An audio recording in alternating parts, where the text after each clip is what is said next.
자, 네.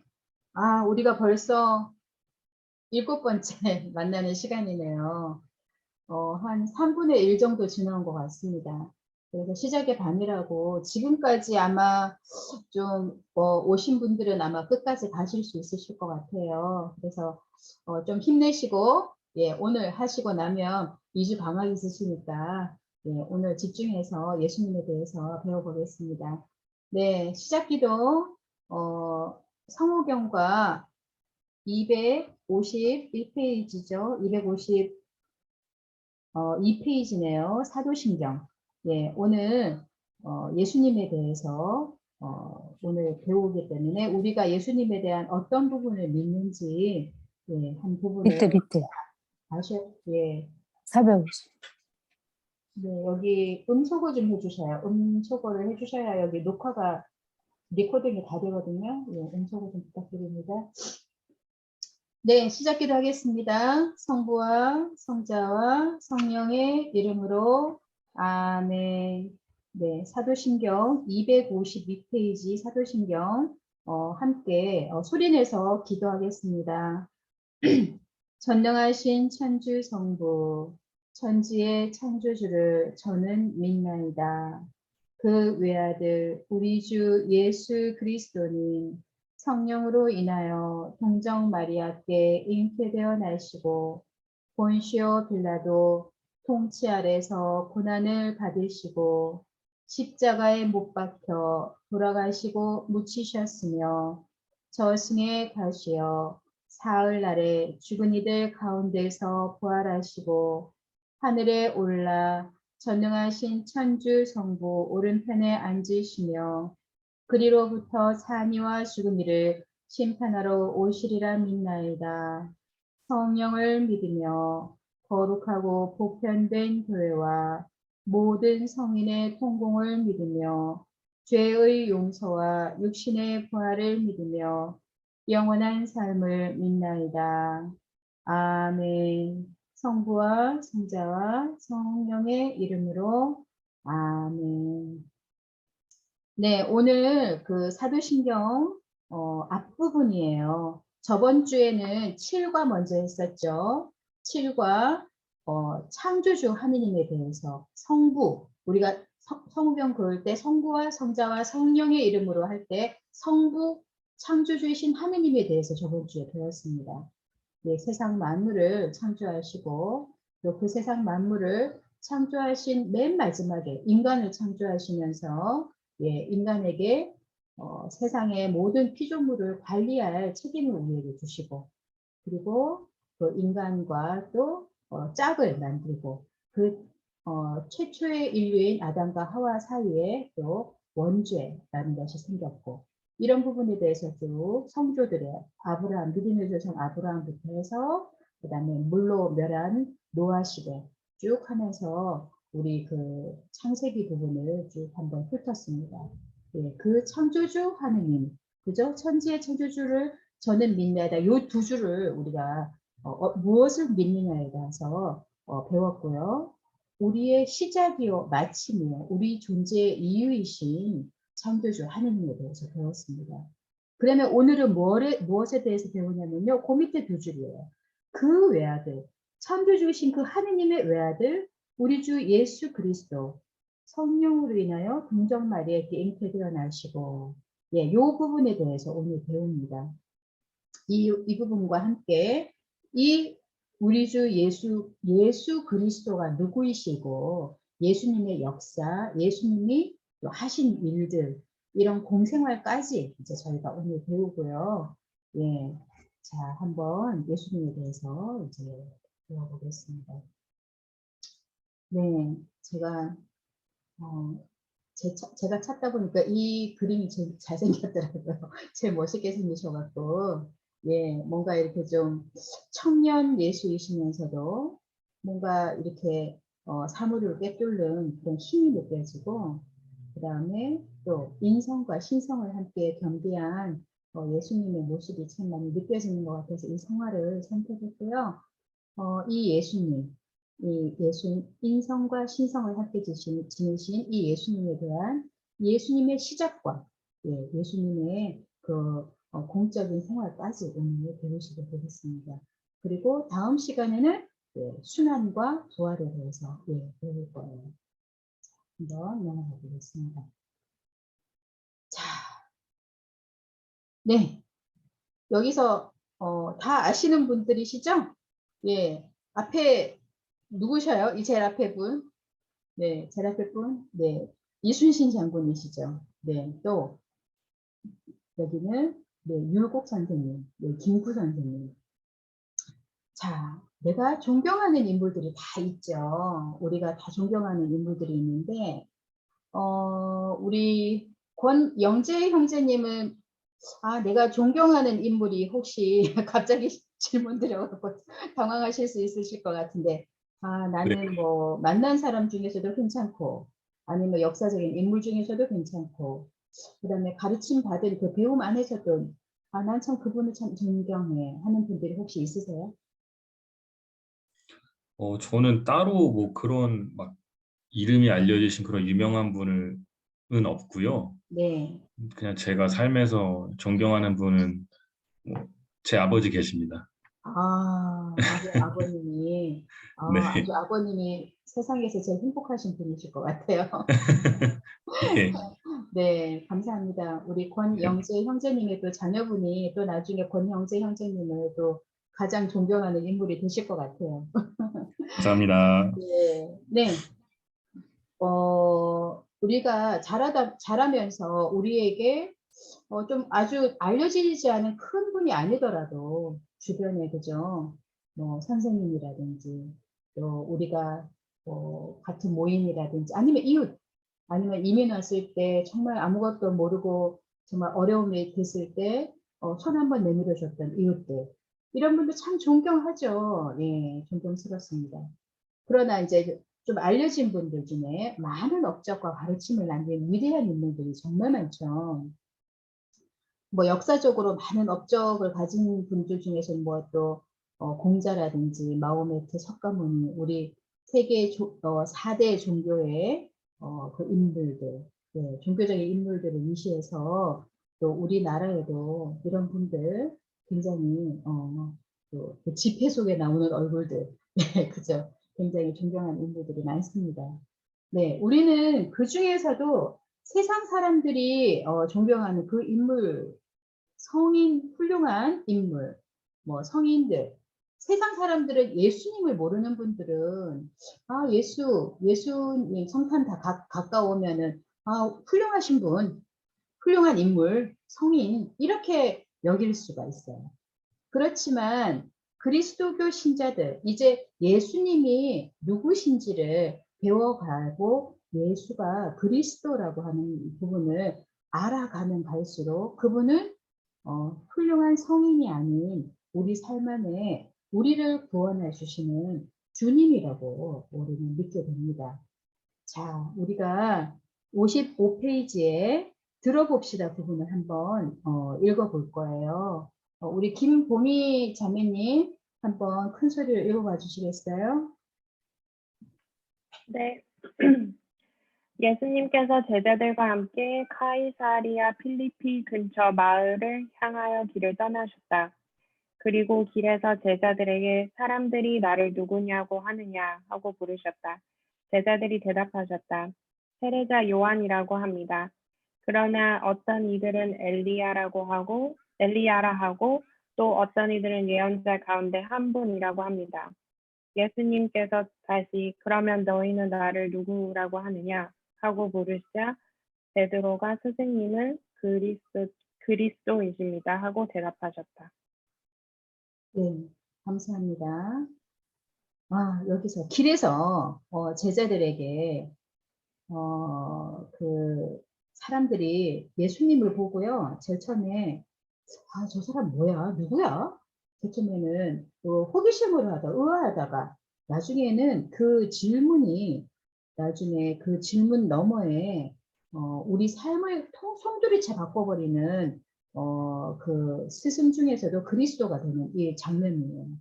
예, 사람들이 나를 누구라고 하느냐. 사람들이 여기저기서 이렇게 하는데 어떤 사람은 세례자 요한, 그 시대에 아주 큰 인물이었던 세례자 요한, 또 엘리야, 구약의 아주 위대한 예언자 엘리야, 또 어떤 다른 예언자 가운데 한 분, 그냥 늘 시간의 흐름 속에 나타났던 훌륭한 그런 인물들, 이슈가 되었던 인물들, 그 인물들이라고 합니다. 라고 하니까 예수님께서 그러면 12제자, 3년간 동고동락했던 그 제자들에게 사람들이 그렇게 많이 얘기하는데 그러면 너네들은 나와 3년을 같이 동고동락한 너네들은 나를 누구라고 하느냐? 누구라고 생각하느냐 하고 물으셔요. 그랬더니 으뜸 제자인 베드로가 스승님은 그리스도이십니다. 네. 이 장면이 굉장히 핵심이에요. 예수님을 단순한 훌륭한 성인이나 훌륭한 위인 인물들이 아니라 그 너머에 나를 구원해 주실 구세주로 고백하는 이 베드로의 입으로 고백하는 이 장면. 그래서 이 예수님을 구세주로 이제 고백하는 그분들, 그 역사의 배경에 대해서 좀 알려드리겠습니다. 자, 너희는 나를 누구라고 생각하느냐? 스승님은 그리스도이십니다. 우리를 구원하는 주님. 주님이라고 말 안에 구원자라는 뜻이 있어요.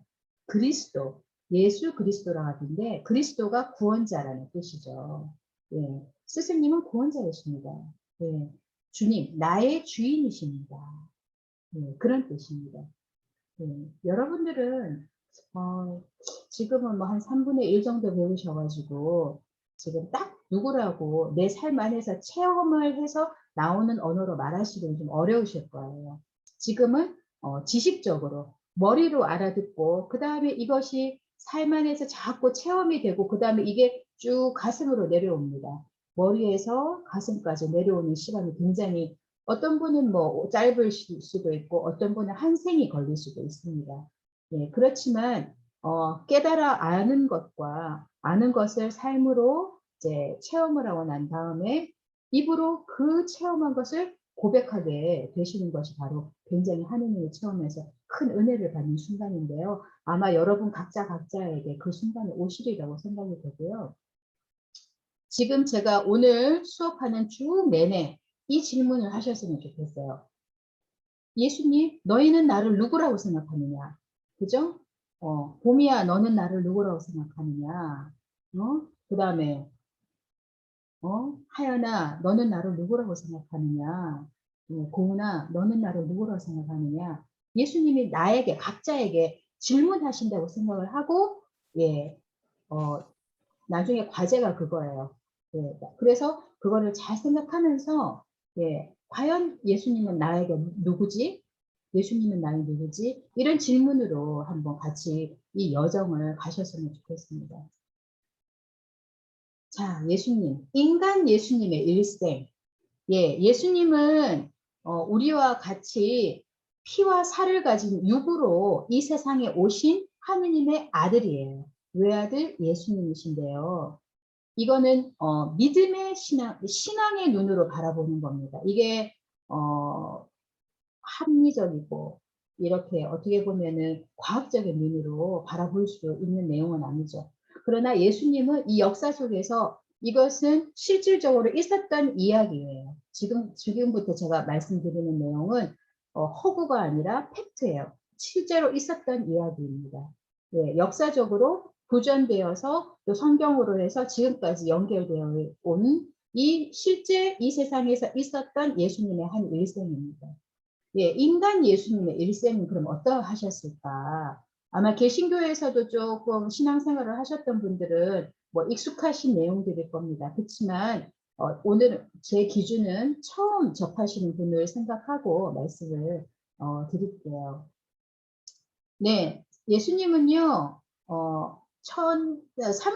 30년간은 평범한 숨은 삶을 사셨어요. 평범한 삶. 예수님의 양 아버지. 예수님은 인간 예수님이셨기 때문에 어머니도 계셨고, 아버지, 양아버지. 예, 나중에 좀 말씀을 드리겠지만, 길러 주신 양아버지가 계셨죠. 예. 그, 아버지의, 그, 직업이 목수이셨어요. 그래서 당연히 이때는 그 가업을 물려받는 일을 아버지 따라서 이 평범하게 목수 일을 도왔죠. 그래서 예수야 저 망치 좀 가져와라 이러면서 그냥 옆에서 어깨 넘어 배우고 하다가 이제 이렇게 평범한 삶을 사셨습니다. 30년을. 그리고 공적, 드러나게 이제 하느님의 아들로서 드러나게 생활하신 그 기간은 뭐 불과 3년밖에 되지 않습니다. 훌륭한 가르침을 하셨고 놀라운 행적을 일으키셨죠. 여기 밑에 그림을 보면 눈먼 사람을 낫게 하고 그리고 이렇게 들판에서 많은 사람들 가르침에 목말라 하는 사람들 불러 모은 게 아니에요. 다 스스로 와서 그 가르침을 들었죠. 이런 생활을 3년 동안 하셨습니다. 그래서 어느 누구에게는 스승이고 어느 누구에게는 예언자로 추앙되는 그런 삶을 사셨죠. 그러다가 네 이렇게 십자가 사형으로 33년간의 짧은 생애를 마감하셨습니다. 이 이유에 대해서는 뭐 다음 시간에 제가 조금 더 구체적으로 말씀드리겠지만 이 예수님이 이 시대 때 아주 어떻게 보면 중형이죠. 굉장히 중형인 사람에게 내리는 그 처형의 형태 중에 하나가 십자가형이에요. 십자가에 못 박게 해서 죽게 만드는 것이 이 시대 요즘 같은 경우는 뭐 전기 충격이라든지 교수형이라든지 이렇게 하지만 이 시대 때는 아주 중형일 때 이게 십자가에 두 팔과 그다음에 다리를 이렇게 못 박게 해서 숨이 이렇게 질식사로 죽게 합니다. 예, 그 형에 돌아가셨죠. 네, 이유는 이렇게 그 시대 기득권이었던 율법학자라든지 뭐 그 시대 때 종교 지도자라든지 이분들의 시기와 또 모함, 신성 모독이다. 또 하느님을 자신의 아버지라고 하느님의 아들이라고 했다라고 하는 신성 모독과 그다음에 정치적인 어떤 반란을 도모했다. 이래서 정치의 반란죄 이런 죄로 모함에 의해서 이렇게 돌아가시게 됐습니다. 이 자세한 내용은 다음 시간에 제가 알려드리겠습니다. 네, 예수님은 살아계실 때 십자가 못 박혀 돌아가시기 전에 다 이건 예견하셨어요. 나는 죽은 지 3일 만에 부활할 것이다 하면서 최후의 만찬 때 이 다락방에서 최후의 만찬하는 그림이거든요. 이때 다 말씀하시고 돌아가시고 난 다음에 3일 만에 부활하셨습니다. 그리고 예수님의 하느님의 아들이시고 우리의 구세주이셨죠. 그래서 이분의 가르침은 정말 세상 모든 곳에 전파하셨고 예수님의 부활로 인해서 우리 삶의 고통, 우리 삶의 삶 안에서의 죽음은 더 이상 죽음이 아니라 하느님과 함께 부활하는 영원한 생명으로 가는 하나의 어떠한 그 예시로 예수님께서 우리에게 새로운 길을 우리에게 보여주셨죠. 이것도 다음 시간에 좀 더 구체적으로 말씀을 드리겠습니다. 네, 오늘 페이지 55페이지에 보면은 역사상의 예수님에 대해서 쭉 나올 텐데요. 조금 첨부된 내용이 좀 많습니다. 네, 요거는 팔과 앞부분을 함축해서 같이 이렇게 제가 요약을 했습니다. 그래서 혹시 궁금하시면 6과와 8과를 함께 읽어보시면 좋겠습니다. 네. 자, 예수님이 시간 속에 들어오셨죠. 우리 성경 배울 때 말씀을 제가 드렸는데 무한하신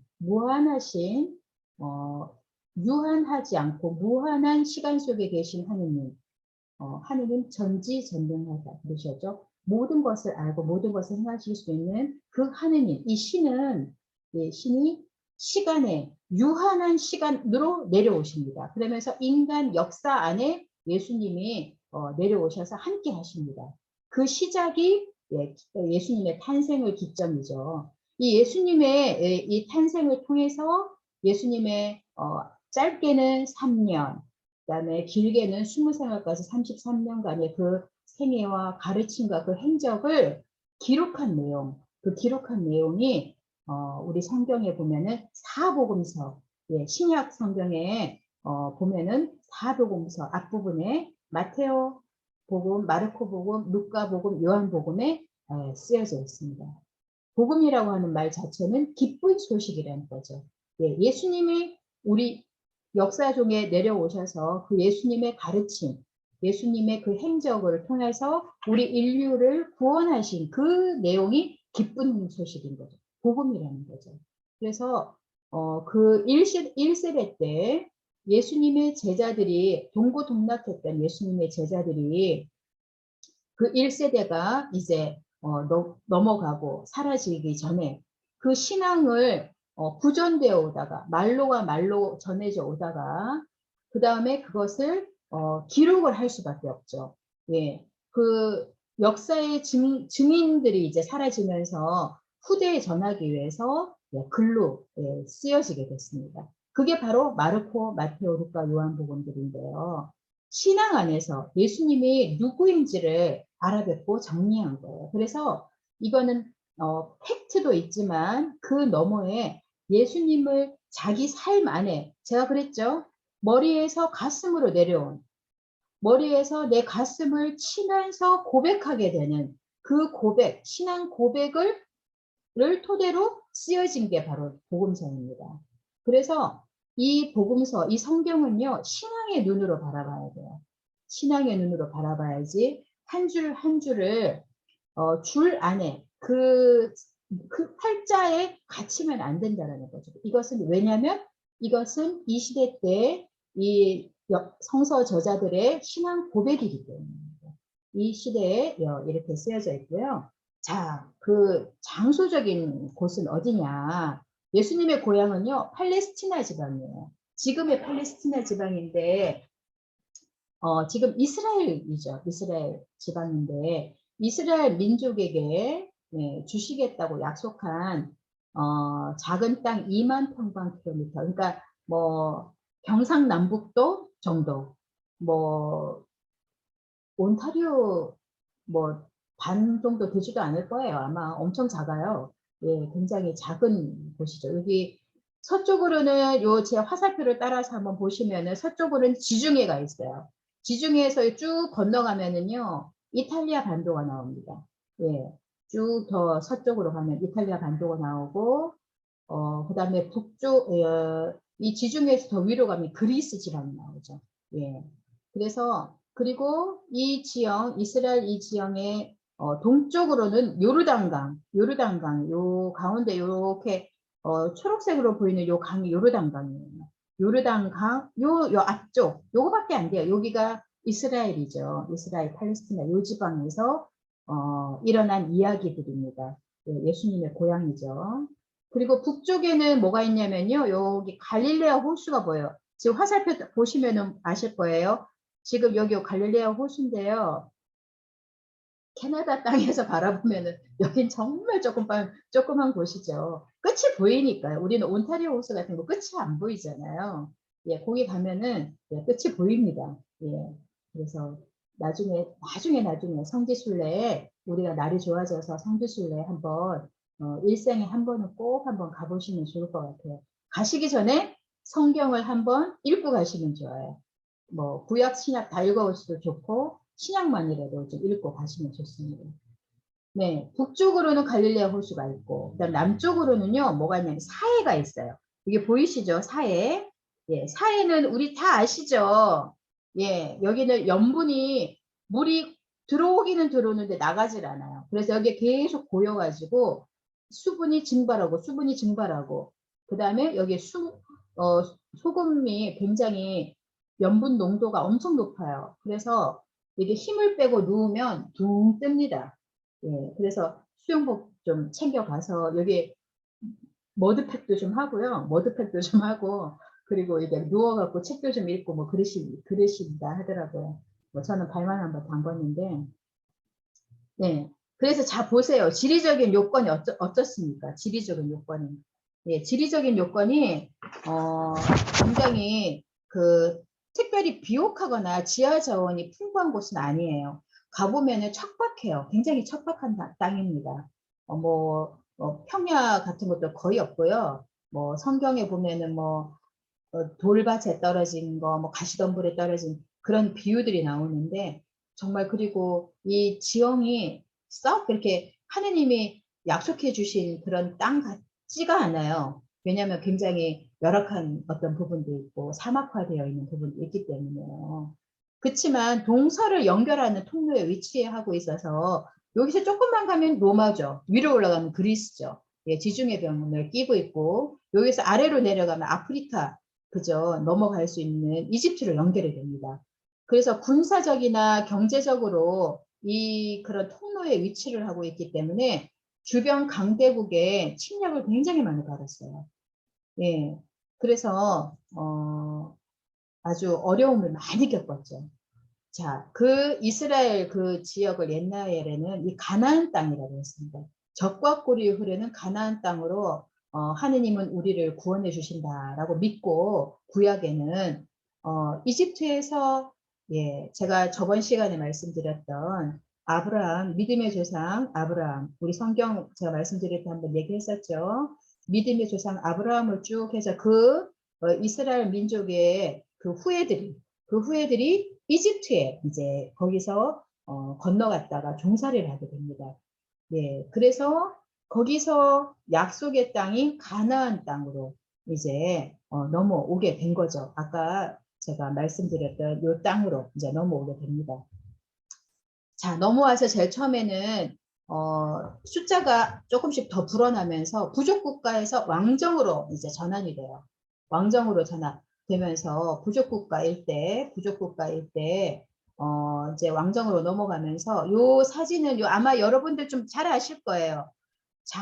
블레셋 장수 골리앗과 그를 조약돌 돌멩이 5개로 돌팔매질, 그냥 새총같이 돌팔매질로 골리앗을 무찌른 다윗의 이야기입니다. 예, 요때가 이제 왕이 지배하는 시대로 이제 넘어간 요때 최초의 왕이 제가 성경 얘기 말씀드릴 때 아마 사울 왕이라고 말씀드렸을 거예요. 사울 왕 다음이 다윗 왕입니다. 요 다윗, 이 꼬꼬마 같이 생긴 이 다윗이 나중에 커서 그 사울의 그 대를 잇는 다윗이 왕이 됩니다. 자, 이 다윗 왕의 그 아들이 이제 솔로몬인데요. 아주 지혜로웠죠. 이 솔로몬은 아주 하느님이 이렇게 기도할 때 너에게 무엇을 줄까 이랬을 때 많은 것을 다 바라지 않고 지혜를 달라고 했어요. 그래서 요거는 아이를 이렇게 두 아이의 그 어머니가 한 아이를 잃어버리고 이렇게 모함에 놓여 있는 그 심판을 하는 그 상황이죠. 아마 여러분들 아마 성경을 읽어보신 분들은 많이 잘 아시겠지만 그래서 이 왕이 그렇게 얘기했죠. 다 서로 자기의 아이라고 얘기했는데 이거를 어떻게 지혜롭게 할 수 있을까? 그랬더니 이 솔로몬 왕이 그러죠. 이 아이를 그러면 쪼개서 반반씩 나누어 줘라. 이랬더니 진짜 엄마는 안 됩니다. 안 됩니다. 이 아이를 그러면 내가 포기하겠다고. 이 아이를 죽이지 마십시오 하고 한쪽의 어머니는 네, 반이라도 쪼개서 가지겠습니다. 이렇게 얘기하죠. 예, 그 장사의 내용은 나오지 않지만 이제 그렇게 표현을 합니다. 그랬을 때 자, 진짜 엄마는 이 아이를 죽게 만들 수가 없죠. 예, 여기 뭐 우리 애기들도 많은데 그래서 우리 요런 솔로몬의 지혜로운 요 시대가 있습니다. 요 때가 아주 다윗 왕과 솔로몬 시대 때가 이스라엘 역사 중에서도 강력한 왕국 건설 시대였어요. 그래서 여러분들 이스라엘 성지순례를 가면요. 다윗의 가묘 있는 곳을 지나가시게 돼요. 예. 지금도 이스라엘의 유태인들, 아직도 메시아를 기다리고 있는 그 유대인들이요, 이 시대를 아주, 가장 왕국의 건설했고, 우리나라 같은 뭐, 세종대왕 같은 그런 인물이죠. 그 번성했던 그때로 돌아가기를 바라고 있습니다. 예. 그러나 이 솔로몬도 사치와 향락, 우상숭배에 빠지게 되죠. 예. 이 솔로몬이 나라를 확장하고 그다음에 부를 많이 취하면서 정략 결혼을 많이 하게 되면서 외국인 부인을 많이 맞이들이면서 외국에서 다양한 그 종교가 막 들어오게 됩니다. 이러면서 뭐 그 종교의 박물관 같이 그 왕국이 아주 피폐해집니다. 그러면서 우상 숭배에 빠지면서 나라가 이렇게 갈라지게 됩니다. 굉장히 양국이 분열하게 되면서요. 이 아시리아에 의해서 북부 이스라엘 왕국이 멸망하고 바빌론에 인해서 남부 유다 왕국이 멸망하게 됩니다. 그래서 아까 말씀드렸던 그 나라가 이렇게 반으로 쪼개지면서 바빌론 하면 이제 저기 그 아시리아에 있는 그쪽으로 이제 끌려가게 됩니다. 우리나라 같으면은 그 유배를 당하게 되는데요. 뭐 일제치하 같이 이렇게 한 50년 정도 유배 생활을 해서 사람들이 다 그쪽으로 가서 종살이를 하게 됩니다.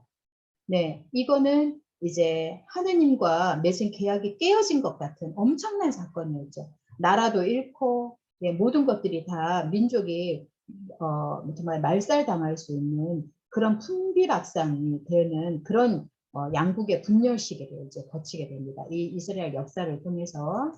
그래서 바빌론 이렇게 끌려가죠. 줄줄이 다 끌려가는데 이때 뭐 지식층들 이런 사람들도 다 끌려가게 되죠.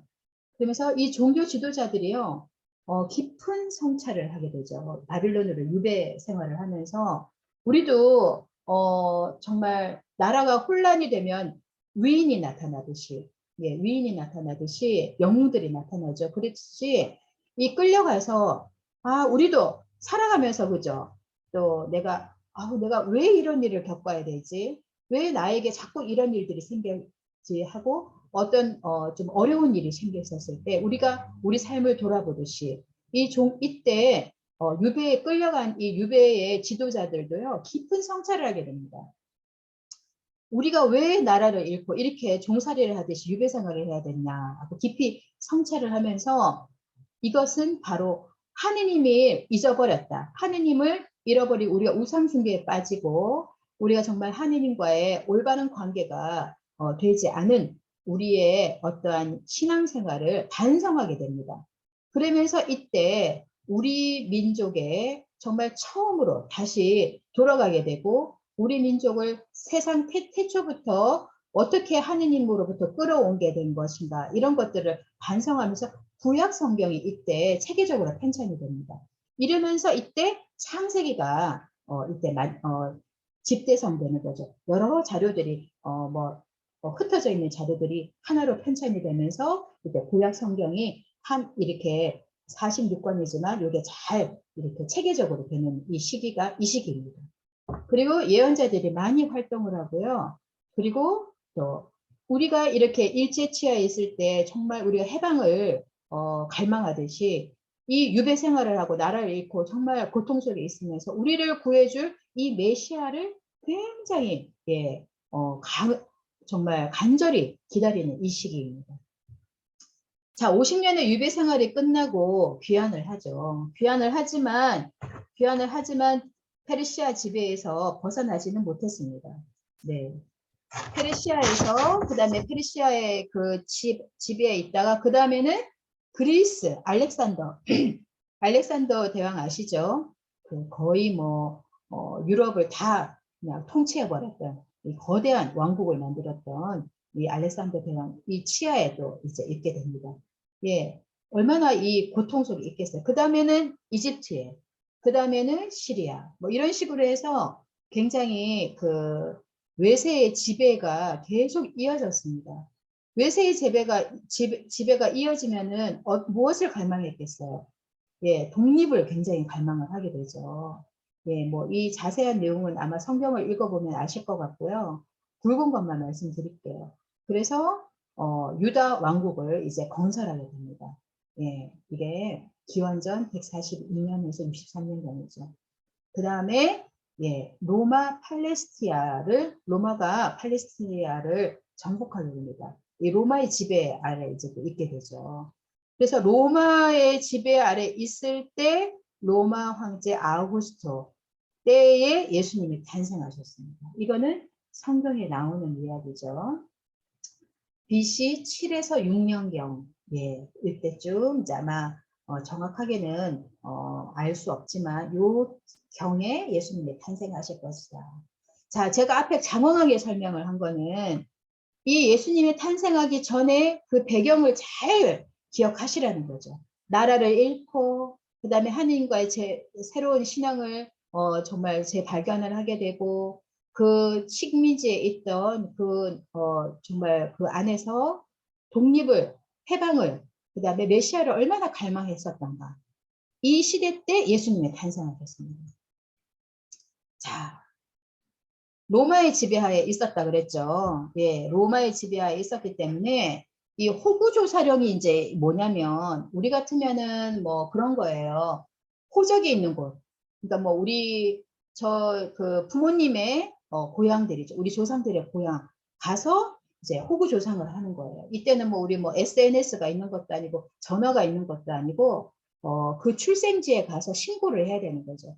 저는 뭐 아들이 몇 명 있고 이름이 뭐 배우자가 누가 있고 이런 호구조상을 하게 됩니다. 왜 하게 되냐면 세금을 매기게 되고 그 다음에 짐집을 하게 되고 이런 여러 가지 것들을 통해서 이 호구조사령이 내려되었어요. 그래서 원래는 이 예수님의 부모님이 어디 사셨냐면 여기 보이시죠? 나자렛이라고 하는 곳이죠. 갈릴레아 지방이라고 그래요. 뭐 예를 들자면 온타리오주의 토론토라고 할 수 있듯이 갈릴레아 지방의 나자렛입니다.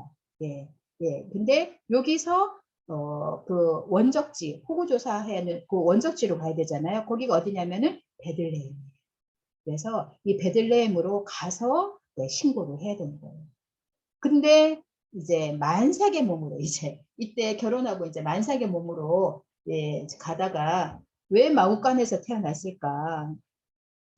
방이 없었어요. 왜냐면은 지금 뭐 우리도 이제 뭐 어디 가면은 이제 피크일 때 뭐 우리 휴가 피크다 이러면은 여관이 하나도 없고 뭐 호텔이 하나도 없잖아요. 그렇듯이 이때도 전국에 그 호구조사령이 내렸기 때문에 온 곳에 이제 외지에서 온 사람들이 다 호텔을 다 잡았어요. 예, 여관을 다 잡고 방이 없었어요.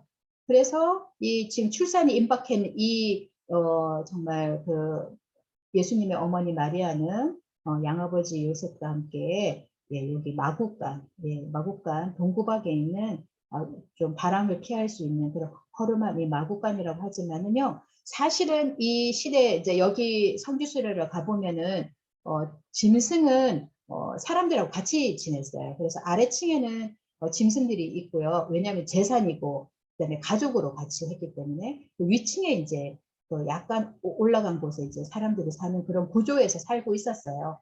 그러나 이런 그림으로 많이 묘사가 되고 있죠.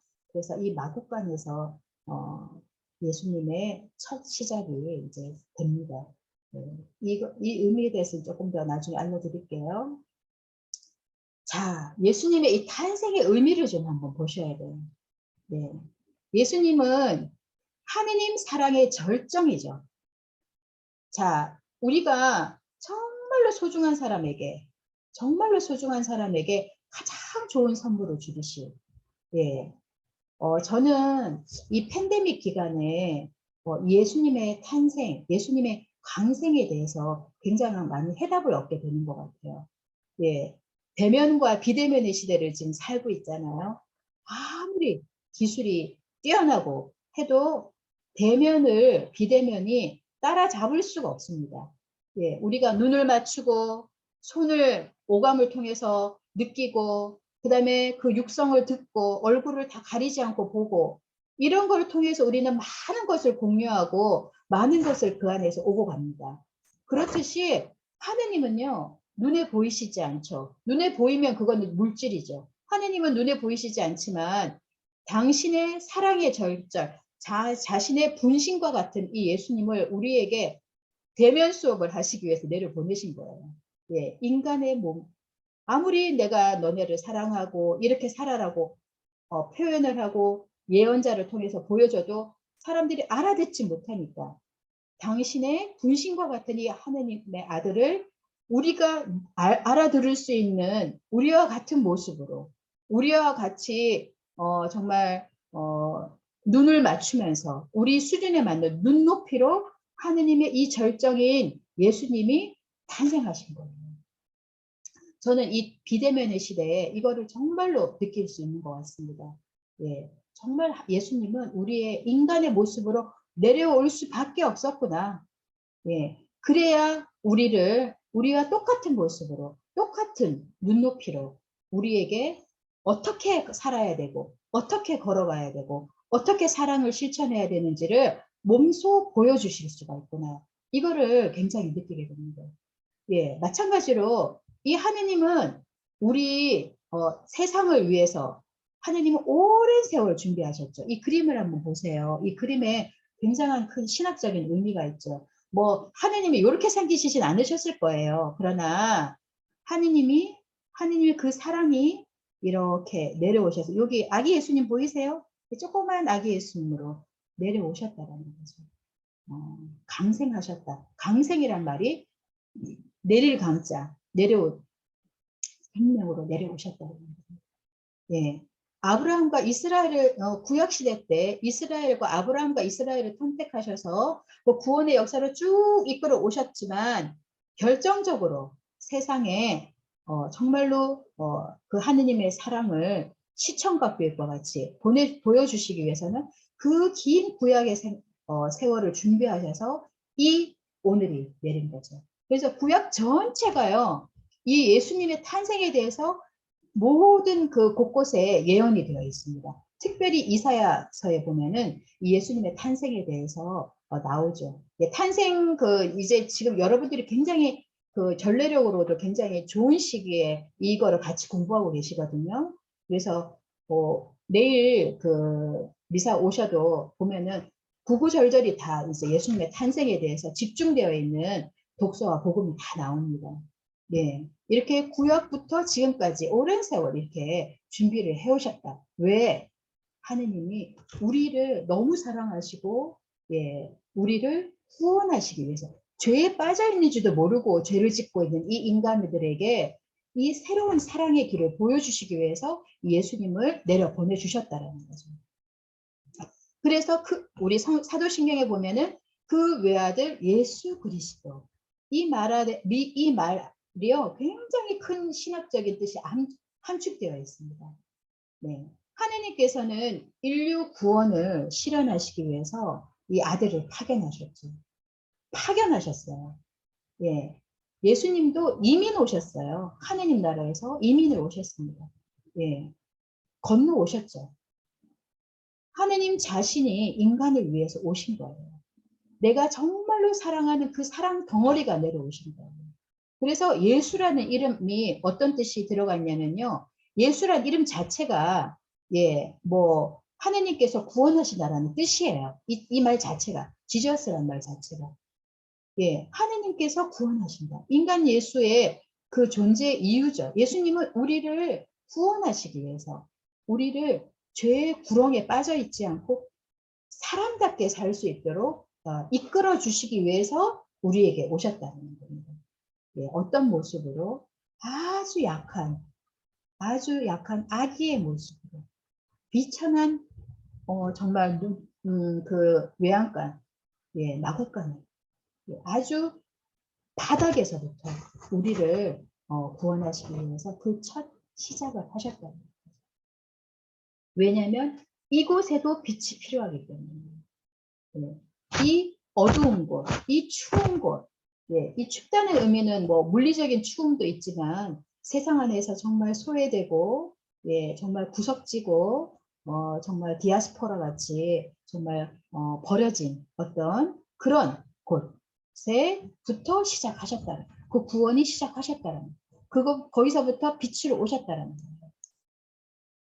자, 예수님의 새로운 구원된 예수 그리스도는 새롭게 구원된 인류의 시작이라는 거죠. 그래서 요한복음에 이렇게 나옵니다.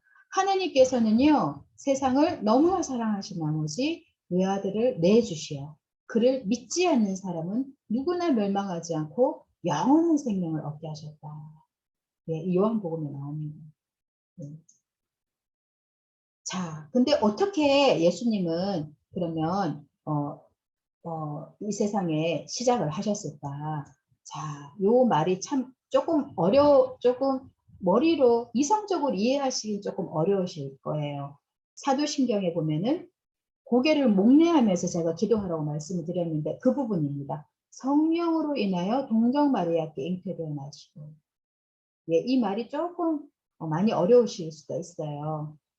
나중에 성모님에 대한 조금 그 배우는 시간이 있거든요. 그때 다시 한번 리마인드 해드릴 텐데 조금 대략적인 것만 오늘 설명을 해드리면 네, 마테오가 루카 복음에는 예수님께서는 성령으로 잉태되었다고 나옵니다. 예, 성령으로. 성령은요, 다른 말로 하느님의 힘입니다.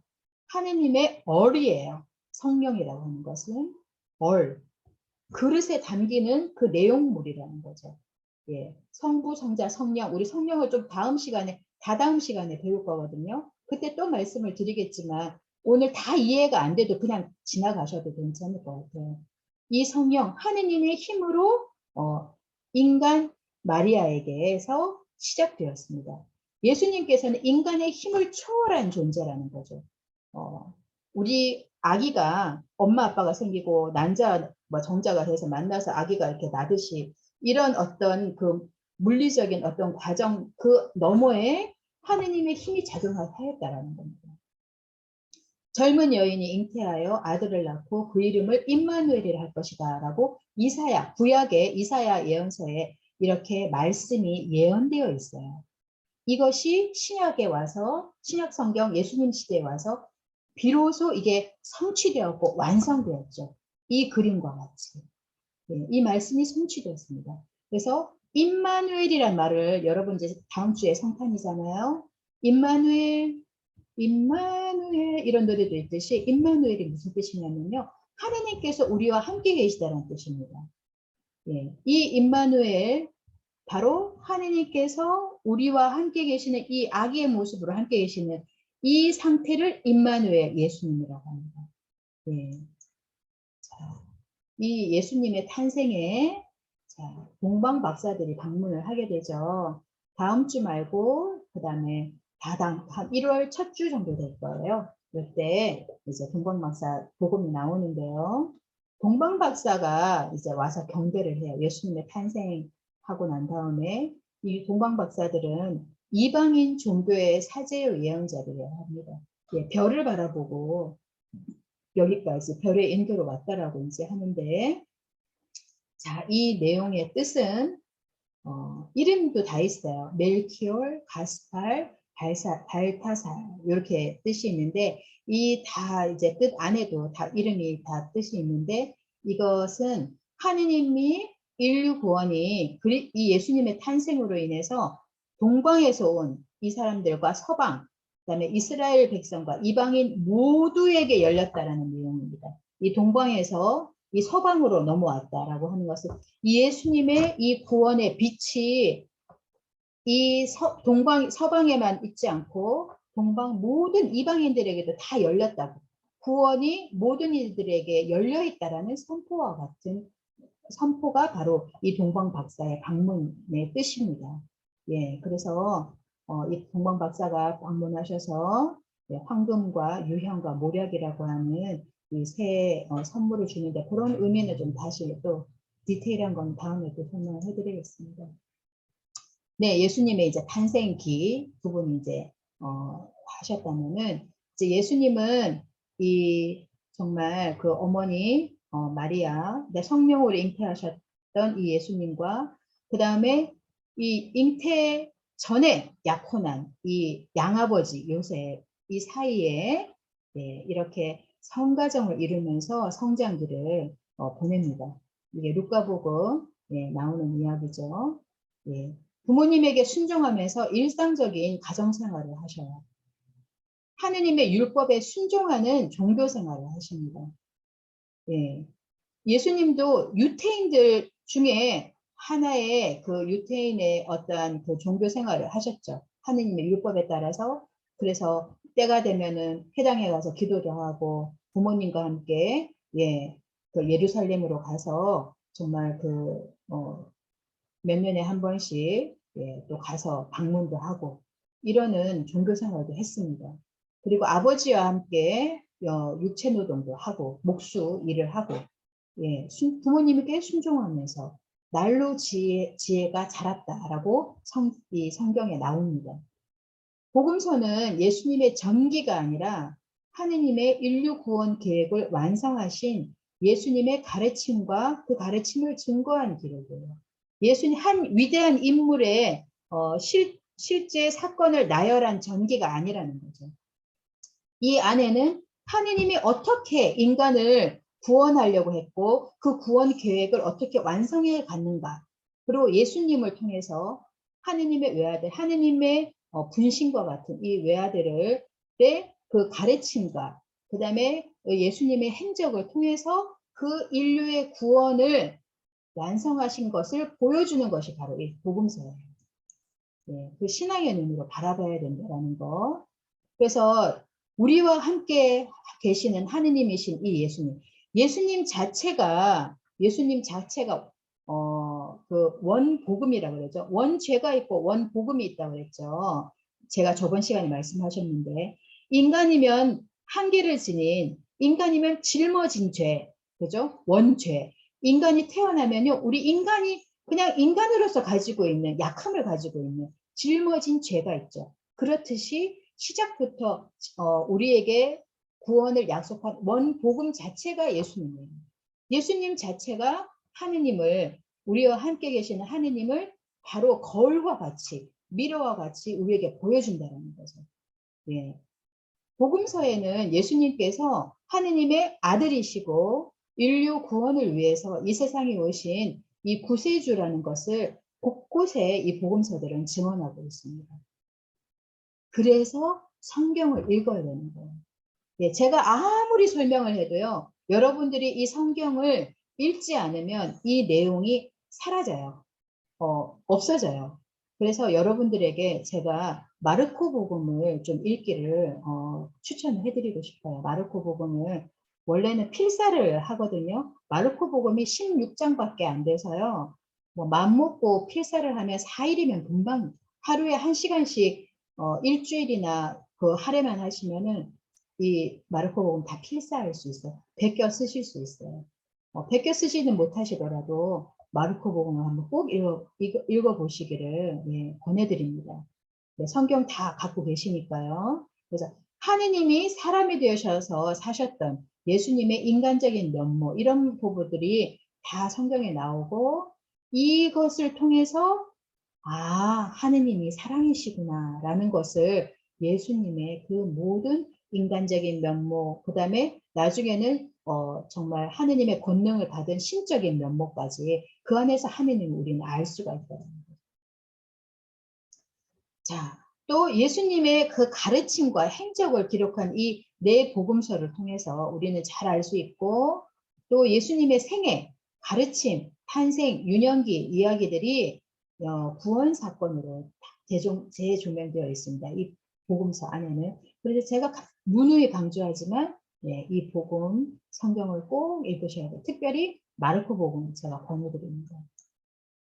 자, 예수님은 네, 하느님이 단순히 사람의 형태로 이 세상에 나타나심이 아니라 인간의 영혼, 정신, 의지, 감정도 지닌 온전한 인간, 예, 슬픔도 알고 피곤함도 알고 예, 배고픔도 느끼는 이런 우리의 약함도 다 몸으로 겪어서 아시는 그래서 우리가 어떤 고민이 있어서 누굴 만났을 때 상담을 할 때 그런 거 못 느끼셨는지 모르겠는데 저도 이렇게 상담을 하다 보면은요 제가 상담을 받을 때 이 상대방이 저를 정말 상담을 해주시는 분 여기 우리 조은영 자매님 같은 경우는 우리 전문 상담가시잖아요. 예, 아마 잘 아실 거예요. 내가 어떠한 것을 체험을 하고 그 고통을 잘 알 때 그 상대방 내담자가요. 정말 그 안에서 치유를 많이 느낍니다. 같이 눈물을 쏟을 때 아니면 그 상대방이 가지고 있는 정말 어떻게 보면 뭐 폭력이라든지 아니면 어떤 그런 고립감이라든지 우울감이라든지 이런 것을 내가 경험한 사람은요, 그 경험이 남 일이 아니에요. 마찬가지로 예수님도 피곤함을 느끼고 배고픔을 느끼고 정말 희노애락을 다 인간이 피부를 가진 인간이기 때문에 그걸 다 아세요. 그래서 남 일이 아니에요. 당신이 다 아십니다. 그런 온전한 인간이라는 뜻이에요. 그리고 예수님은 그런 의미에서 참 인간이라는 거죠. 예. 그냥 위에서 지시하는 신의 위치가 아니라는 거죠. 예. 그분 안에는요, 이 인간 본성이 가장 고귀합니다. 그리고 그 안에서 그분은 인간 생활의 모범을 우리에게 보여주시죠. 부모님에게 순종하며 노동을 하고 또 다른 이를 섬기고, 그죠? 그 다음에 소외된 이에게 친구가 되어주고 벗이 되어주고 이런 모든 것들이 인간 생활 안에서부터 우리에게 길이 되어 주신다는 거죠. 자, 예수님께서는 이렇게 이 세상에 오신 것은요, 하느님의 결정적인 자기 계시다. 자, 요 그림도 보면은요, 이 성부, 성자, 다음에 배우게 될 성령, 요것이 이제 나중에 보면 삼위일체라고 합니다. 요 그림 자체가 삼위일체를 나타내는 그림인데요. 예수님 자체가 하느님의 자기 계시라는 거죠. 하느님, 나는 하느님을 못 이루겠어요. 못 느끼겠어요. 근데 이 예수님이 바로 하느님입니다. 예수님을 바라보면, 아, 예수님이 저렇게 사랑을 하시는구나. 그게 바로 자기 계시라는 뜻입니다. 이게 어려운 말이 아니에요. 네. 예수 그리스도의 말씀과 행적, 존재와 그런 표현 방식, 말씀, 그 다음 이런 전 생애가 하느님을 나타내고 있다는 거죠. 인간에게 하느님이 자기를 마치 거울을 비춰 보여주듯이, 마치 잔잔한 호숫가에 얼굴을 비추듯이 그렇게 바로 예수님을 통해서 당신 자신을 우리에게 보여주셨다는 거예요. 자, 이제 예수님의 공생활 부분을 좀 넘어가 보겠습니다. 네, 예수님이 사생활, 숨은 생활을 한 평범한 30년 생활을 하시고요. 이제 30년이 되시고 난 다음에 네, 드러나게 집을 떠나서 각 지역을 돌아다니시면서 하느님의 말씀을 선포하고 예, 구원의 어떤 그런 행위, 정말 그 하느님의 사랑을 선포하게 됩니다. 이거를 공생활이라고 합니다. 드러날 공자죠. 드러나게 이제 생활을 하시는데 이 시대가 어떤 시대냐? 로마 황제 티베리오 지배하에 있던 시대입니다. 이 동전에요. 이렇게 얼굴이 이렇게 새겨져 있어요. 이때 보세요. 이 영화에 보면 이렇게 나오는데 좀 비슷한 영화 배우가 좀 이 시대 때 진짜로 유통하던 그 동전에 새겨져 있는 티베리오 얼굴입니다. 예. 그리고 이 로마 황제가 파견을 보내죠. 파견을 보내는데 이 파견을 보낸 그 사람이 그러니까 뭐 만약에 서울에서 경상남 도지사를 보내듯이 그죠? 온타리오에 뭐 이렇게 수상을 여기는 이제 다 각 주마다 수상이 다 있잖아요. 그렇듯이 파견되어 있는 총독입니다. 이 사람이 빌라도예요. 그리고 이 지방 출신의 이 왕 헤로데가 있던 요 헤로데는 네, 예, 유대 지방의 예, 왕이죠. 예, 요 사람들이 있던 요 시대입니다. 예. 그래서 여기 보세요. 여기 갈릴레아 요 지방에서 예수님이 살으셨어요. 나자렛도 하고 요 시대 여기서 사시다가 이제 여기서부터 이제 사마리아도 나가고 유다도 가고 하면서 데카폴리스도 가고 이렇게 하면서 요 근처가 다 예수님이 공생을 하면서 돌아다니시면서 제자들하고 돌아다니시던 곳입니다. 네. 자, 요 시대 때 제가 아까 잘 들으라고 그랬죠. 다윗 왕 가문의 이 메시아를 기다렸다는 거죠. 다윗 왕, 아까 말씀드렸죠. 번성했던 이스라엘 그 역사 중에 가장 번성했던 다윗과 솔로몬 시대 그 영화를 되찾기를 갈망했죠. 왜? 로마의 식민지와 같은 지배에 있었기 때문에 아 우리도 언제 옛날에 우리 그렇게 번성했던 그저 그 시대로 돌아가고 싶어. 돌아갈 수 있도록 우리를 구원해 줄 그 메시아가 없을까? 보내주십시오. 그 메시아를 하면서 이스라엘 사회에는요, 이렇게 메시아를 기다리고 이렇게 굉장히 준비합니다. 그런 입장에서 이 이스라엘 사회 안에는 기득권과 그다음에 정말 이 지배 안에 있는 거기서 벗어나려고 하는 이 파가 굉장히 팽팽하게 대립되어 있었어요. 구제적으로. 예, 기득권을 가지고 있는 지배 계층과 그것을 벗어나려고 하는, 그다음에 독립을 하고 그거를 정말로 독립운동을 하려고 하는 그 파가 굉장히 팽팽하면서 군데군데 트러블이 많이 생기고, 그다음에 그거를 정말로 누르기 위해서 그다음에 하는 그런 파들이 여러 군데 있었습니다. 자, 헤로데 왕당파. 이 시대, 그러니까 어떻게 보면은 식민지 안에 있지만 그 민족을 대표하는 그 왕이죠.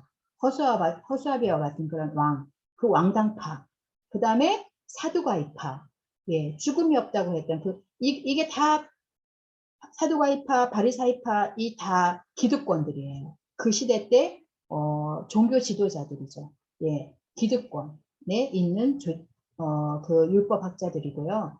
그 다음에 에세네파라고 해서 정말 여기를 벗어나서 정말 우리가 고심급기하면서 또 우리 그 메시아를 기다리고 이렇게 공동생활을 하면서 이랬던 이 에세네파가 있고, 또 율법학자가 있고, 그다음에 열혈당원, 독립을 쟁취하기 위해서 시몬이, 열혈당원 시몬, 나중에 예수님의 제자가 되지만 열혈당원 파가 있었고, 그 다음에 사마리아인들은 바빌론으로 유배해서 끌려가고 난 다음에 못 가고 남아있던 그 어떤 그 지역, 그래서 정통성도 잃어버리고, 그 다음에 다시 돌아왔을 때 또 섞이지도 못하고, 그래서 이방 변절자라고 이렇게 해서 내몰린 어떻게 보면은 정말로 섞이지도 못하고 같은 민족이라도 하지 못하는 어떤 그런 사마리아인들, 이런 여러 가지 파들이 어우러져 있는 곳이 바로 이 예수님이 활동하던 시대의 이 이스라엘 백성 상황들입니다.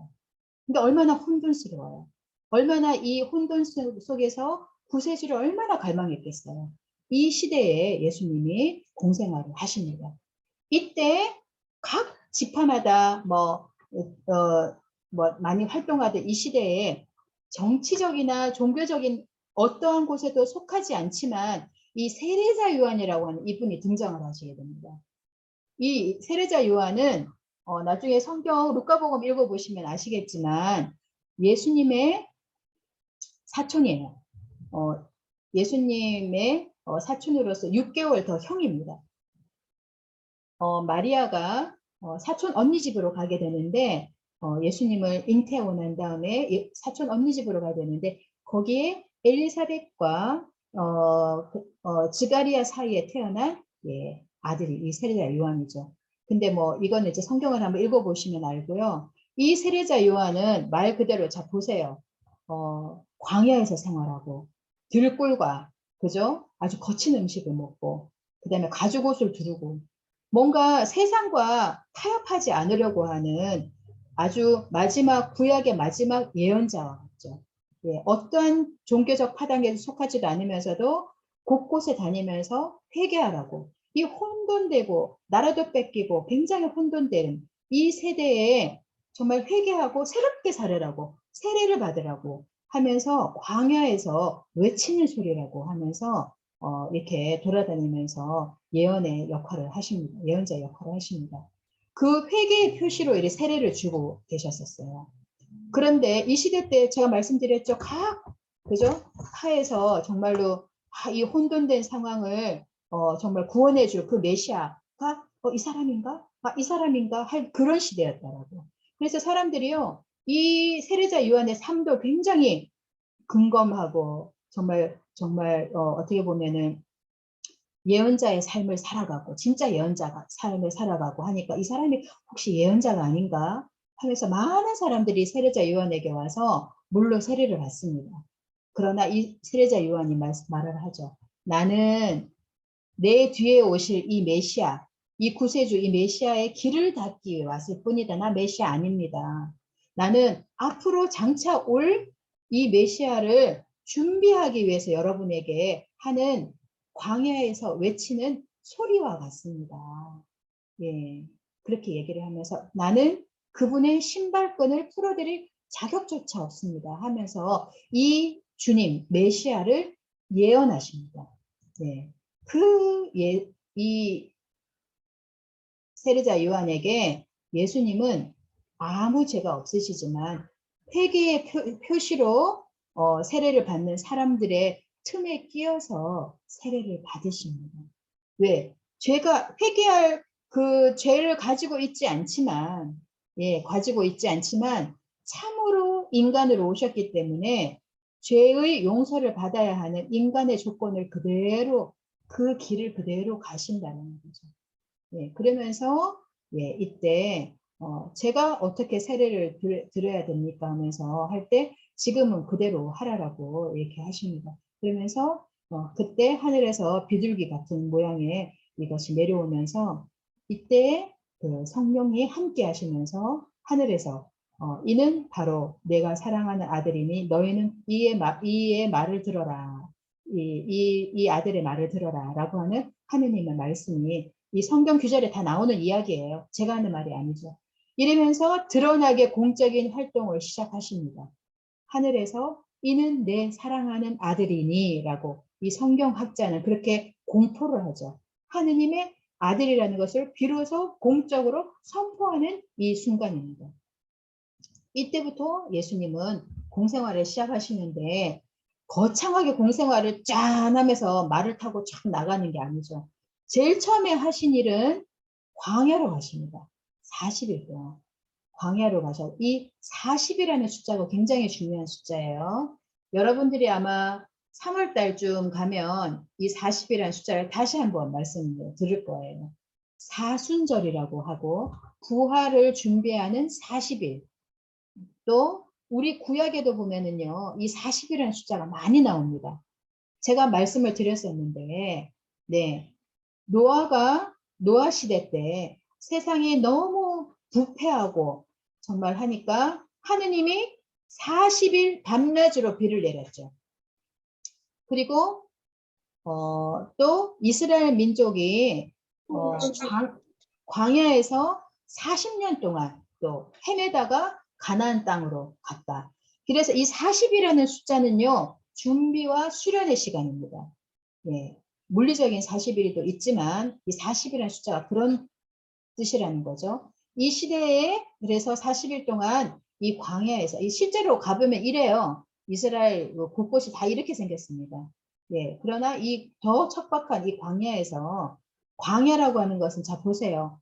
무슨 집도 있는 것도 아니고 물도 있는 것도 아니고 오로지 하느님과 그 광야에 나만이 있는 하느님과 하느님의 섭리와 은총만을 깨닫는 그 장소를 광야라고 합니다. 이 광야에서 예수님께서는 40일 동안 밤낮으로 아무것도 드시지 않으면서 하느님과 오롯하게 하나가 되는 그 시간 동안 정말 인간으로서 여러 가지 유혹도 받으시고 그것을 뛰어넘습니다. 자, 아까 말씀드렸죠. 예수님도 이 40일 동안 준비하는, 수련하는, 정화하는 시간을 보냈어요. 자, 첫 번째 유혹. 이것도 다 성경에 나오는 이야기죠. 돌을 빵으로 만들어 보라 하면서 인간이 가지고 있는 어떻게 보면은 욕심 중에서도 이 재물의 욕. 그 다음에 정말로 얼마나 40일 동안 굶었으면 얼마나 그 배고픔이 있겠어요. 인간이 가지고 있는 그런 소유, 그 다음에 어떤 부분들을 유혹을 이렇게 상징하죠. 유혹을 자 이깁니다. 무엇으로 이기느냐? 항상 예수님은 힘으로 이기지 않고 하느님의 말씀으로 이것을 이깁니다. 예수님께서 이렇게 얘기하시죠. 성서에 나온다. 사람이 빵만으로 살 수 없다. 하느님의 말씀으로 산다 하면서 그 말씀으로 이 유혹을 이깁니다. 내 앞에 절을 하면 모든 것을 주겠다 하면서 예수님을 데리고 높은 모든 것들을 이렇게 다 세계의 부귀 영화를 다 보여줍니다. 그러나 또 성전 꼭대기에 뛰어넘으려 하면서 모든 세상의 이런 권력과 명예를 가지고 유혹을 합니다. 그러나 인간이 가지고 있는 다 세 가지 유혹이죠. 그러나 이것을 하느님을 함부로 시험하지 마라 하면서 이 모든 것을 하느님의 말씀으로 이깁니다.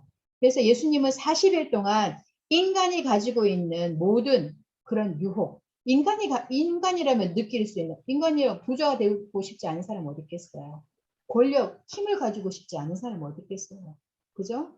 예, 성전 꼭대기에서 뛰어내려 굉장히 정말 명예, 높은 곳에서 모든 것을 다 내 힘으로 이렇게 할 수 있는 그런 명예, 이런 거 다 가지고 있죠. 그러나 이 모든 것은 하느님의 말씀이라고 하는 순종하는 이 겸손으로서 그래서 이깁니다. 그러나 그 성경 끝에 보면은요, 그렇게 나와요. 악마가 다음 기회를 노립니다. 그래서 예수님께서는 죽는 날까지 이 유혹, 인간이라면 가지고 있는 배고픔과 모든 것들을 다 느끼시듯이 인간이 가지고 있는 이 유혹도 가지고도 싸우십니다. 그것을 마지막 죽음 앞에서도 그것을 넘어서시는 거죠. 그러면서 우리에게 구원의 길로 가는 길을 몸소 보여주시게 되는 거죠. 자, 두 번째, 예수님의 복음 선포 부분. 자, 요거를 누가 한번 읽어보시면 좋겠는데, 네. 자, 누가 한번 읽어보실까요?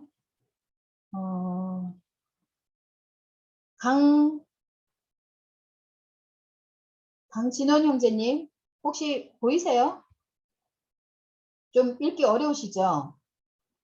장성 형제님 한번, 지금, 좀 읽기 어려우실 것 같아요. 장성 형제님 한번 읽어봐 주세요. 예, 예수께서 전도 활동을 시작하시다 주께서 나에게 기름을 부어주시니 주님의 영이 내 위에 내리셨다. 주님께서 나를 보내시어 가난한 이들에게 기쁜 소식을 전하고 잡혀간 이들에게 해방을 선포하며 눈먼 이들을 다시 보게 하고 억압받는 이들을 해방시켜 내보내며 주님의 은혜로운 해를 선포하게 하셨다. 네, 감사합니다. 네, 예수님께서는 전도 활동을 하시는데 이제 회당에서 읽은 성경 귀절이에요.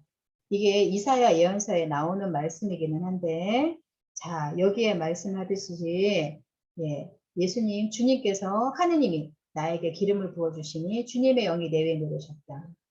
예수님께서 복음을 선포하시는데 그 복음 내용이 뭐냐? 가난한 이들에게 기쁜 소식을 전하고 잡혀간 이들에게 해방을 선포하며 눈먼 이들을 다시 보게 하고 억압받는 이들을 해방시켜서 내보내게 한다. 이런 역할을 예수님께서 하시는 거예요. 이게 바로 예언서에 나오는 예언의 이야기입니다. 이것을 예수님은 공생활 내내 이것을 완성하시게 되죠. 자, 어떻게 완성하시게 되느냐? 자, 이 말씀은 여기 지금 갈릴레아 지방 가면은요, 여기 어디 있냐면은 베드로 집 바로 옆에 있는 터예요. 지금은 이렇게 터밖에 안 남아 있는데 옛날에 그죠, 예수님 시대 2000년이 훨씬 그 전에는 아주 화려했겠죠. 그죠? 이 회당이에요, 회당. 여기서 요 꼬마들이 12살만 되면 요거를 읽을 수 있는 자격이 생깁니다. 이 꼬마 12살 때 되면은 그 양피지로 두루마리로 해서 두두두루 이렇게 펴가면서 읽는 거예요. 그런데 그 부분을 예수님께서 읽으셨어요. 그러면서 마지막에 이 얘기를 하시죠. 이 성서 말씀이 오늘 너희가 들은 이 자리에서 이루어졌다.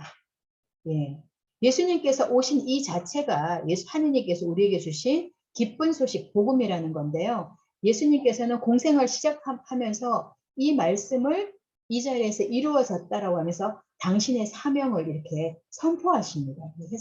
회당에서. 자, 예수님의 호칭을 한번 보겠습니다. 저번에 누가 저한테 질문을 하셨거든요. 예수님 이름 왜 이렇게 많아요? 뭐 예수라고 그러기도 하고 주님이라고 그러기도 하고 하느님의 아들이라고 이게 무슨 뜻인지 모르겠습니다 라고 하는데요. 오늘 좀 설명을 해드리면 예수라는 말 자체가 아까 제가 여러 번 말씀하셨지만 하느님께서 구원하신다라는 뜻입니다. 히브리 말로 예수가 그다음에 그리스도 이거는 기름 부음 받은 자 숙성된 자라는 뜻이죠. 그리스도, 크리스투스. 예. 옛날에는 왕을 축성을 해야지 이 기름을 부으면서 그 기름을 부으는 한 예식이 예, 이 왕이 되는 그런 예식인데요. 마찬가지로 이 기름 부음 받은 자, 우리에게 왕으로 오신, 우리에게 정말 기름 부어서 우리에게 왕으로 오신 자라는 뜻입니다. 그 다음에 구세주, 세상을 죄와 죽음에서 구원했다라는 것이죠. 이 구세주 예수님이라는 것은 우리가 가지고 있는 인간의 한계를 넘어서 우리를 새로운 길로 구원해 주시는 구세주다. 주님하고 하는 것은 우리의 주인, 내가 따라야 하는 그런 주인이라는 뜻이죠. 그 다음에 하느님의 어린 양, 속죄양. 옛날에 죄를 짓고 난 다음에 그 제대에 죄 대신 그거를 속죄하는 그 의미로 양 한 마리를 봉헌해서 그것을 제물로 바쳤습니다. 거기서 유래된 건데요. 하느님의 어린 양. 하느님이 우리에게 하느님의 어린 양. 이게 또 바로 예수님을 상징을 하게 됩니다. 나중에 다음 시간에 죽음과 부활을 이제 말씀드릴 때 이거를 조금 더 설명을 해드릴게요. 하느님의 아들, 하느님을 아버지라고 부르시는 하느님의 아들이다. 이게 다 예수님을 나타내는 뜻이에요. 그리고 사람의 아들. 이것은 예수님이 말씀하셨는데 하느님이면서 사람이셨던 예수님인데 인자, 사람의 아들은 이런 표현을 요한복음에 여러 번 나옵니다. 이 말씀이 사람이 되시어 이렇게 말씀을 많이 하시거든요. 성탄 때 그 말씀은 말씀에 있는 그대로 사람으로 오셨다. 이 말씀 자체가 예수님을 상징합니다. 말씀이 사람이 되시어 하거든요. 그래서 말씀 자체가 사람으로 오신 예수님을 나타낸다. 자, 아까 말씀드렸듯이 임마누엘, 주님께서 우리와 함께 계시다라는 뜻이죠. 네, 그리고 랍비. 거기 이제 성경에 보면은 군데군데 랍비 이렇게 사람들이 막 와서 말씀을 하는데 이 랍비는 선생님이라는 뜻인데 구약시대 때는 나의 주인이라는 뜻으로 하고 신약시대 때는 선생님 하는데 성경 안에서 예수님을 향해서 랍비 하는 것은 예수님을 상징하는 걸 볼 수가 있겠습니다. 자, 조금만 더 할 거예요. 한 15분 정도 더 할 겁니다. 자, 예수님께서는 공생활을 하실 때 혼자 하지 않으셨어요. 굉장히 중요한 내용이죠. 내가 막 어벤져스 같이 막 놀라운 힘을 해서 막 그죠? 스파이더맨 같이 막 이 빌딩에 저 빌딩으로 막 날아다니고 막 그죠? 그렇게 엄청난 그 무기를 가지고 세상을 확 한 번에 평정을 하거나 놀라운 기적을 해서 뒤엎거나 이러지 않으셨어요. 예, 예수님께서는 함께 일을 하셨습니다. 12제자를 뽑아서 사도라는 말 안에는 예수님을 따르는 사람이죠. 사도로 제자로 삼아서 같이 일을 하셨습니다. 3년 동안. 이 예수님의 가르침에 권위가 있었고 행적이 놀라웠기 때문에요. 매수해서 누구를 뽑은 게 아니에요. 예수님을 따르는 사람들이 늘어나고 놀라운 가르침을 배우기 위해서 이 시대 때 구름같이 많이 모여들었고 그 가르침을 통해서 많은 사람들이 새로운 삶을 살아가고 새로운 삶으로 행복한 삶으로 변화되기 시작했죠. 그 변화되는 것들을 보면서 이 12제자를 뽑기는 했지만 이 예수님이 그 권위, 예수님의 그 행적을 익히 듣고 알았던 사람들이 다 이렇게 제자로 뽑히게 됩니다. 그래서 이 3년 동안 가까이 동고동락하면서 집중 교육을 받게 돼요. 어떻게 교육받게 되냐? 다른 사람들에게는 가르쳐 주지 않은 것을 비유로 아주 친절하게 쉽게 이 12제자에게는 당신의 사명을 잘 설명을 해주고 그 다음에 훈련을 시키고 둘씩 짝지어서 파견도 보내고 실습도 보내고 그 다음에 실습 보낼 때 특별한 예수님의 그 정말 능력을 나누어 주시고 이렇게 하면서 당신의 사명을 참여케 하십니다. 그러면서 함께 일을 하셔요. 자, 하느님의 이 능력이요, 예수님을 통해서 많이 드러납니다. 어떻게 드러났느냐? 네, 병자를 고치시고 죽은 이를 살리시는 하느님의 능력이 예수님의 행적으로 나타납니다. 아버지의 이름으로 이 모든 것들을 합니다. 예수님의 가르침은요, 사람의 마음을 꿰뚫습니다. 그래서 이 세상에 누구와 어디서 들어본 얘기가 아니라 그분처럼 말하는 사람은 지금까지 하나도 없었다고 할 만큼 아주 이 예수님의 말씀은요, 권위가 있었고, 예수님은 누가 말씀을 하지 않아도 각 한 사람 한 사람의 그 마음과 영혼을 꿰뚫어서 보실 수가 있으셨습니다. 그리고 세상의 모든 병자, 하느님은 사랑이시기 때문에 고통 속에 있는 사람들을 이렇게 고치시고 이렇게 낫게 해주시고, 나중에는 이 생명의 주인이신 하느님의 그 능력으로 이 생명도 다시 돌려주는, 죽은 이도 살리는 이 능력을 예수님을 통해서 하느님은 당신의 능력을 보여주십니다. 다 성경에 나오는 이야기죠. 루카복음 4장에 보면은 많은 병자를 고쳤다. 그래서 예수님은요, 밤이 늦게까지 구름대같이 몰려드는 이 병자와 사람들 틈에서 식사를 할 겨를도 없이 그렇게 바쁘시게 지냈어요. 이 장면은 눈먼 소경을 진흙으로 익혀서 이렇게 침으로 진흙으로 익혀가지고 이렇게 낫게 해주는 아주 구체적인 어떤 그냥 말 한마디로 나아라 이것도 아니고 어루만지고 눈을 씻기고 하면서 이 사랑을 친히 오감을 통해서 보여주십니다. 이 마귀에 들린 이 아이를 또 낫게 해주죠. 인간 구원의 조건인 이 죄로부터 해방과 자유란 것을 그래서 이게 조금 어려운 말인 것 같지만은요,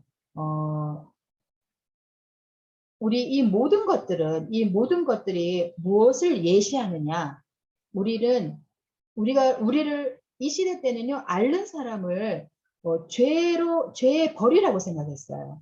그래서 이것을 낫게 해주는 것은 이 죄로부터 해방, 그 다음에 자유를 예견하듯이 보여준다는 뜻이 있습니다.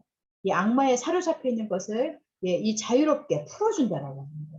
그래서 이 모든 행위를 통해서 이 육체적인 해방도 있고 우리 보이지 않는 내면의 죄의 해방과 자유를 이 백성들에게 이렇게 보여줬다는 뜻입니다. 이 병자들을 고쳐주는 내용 안에는요.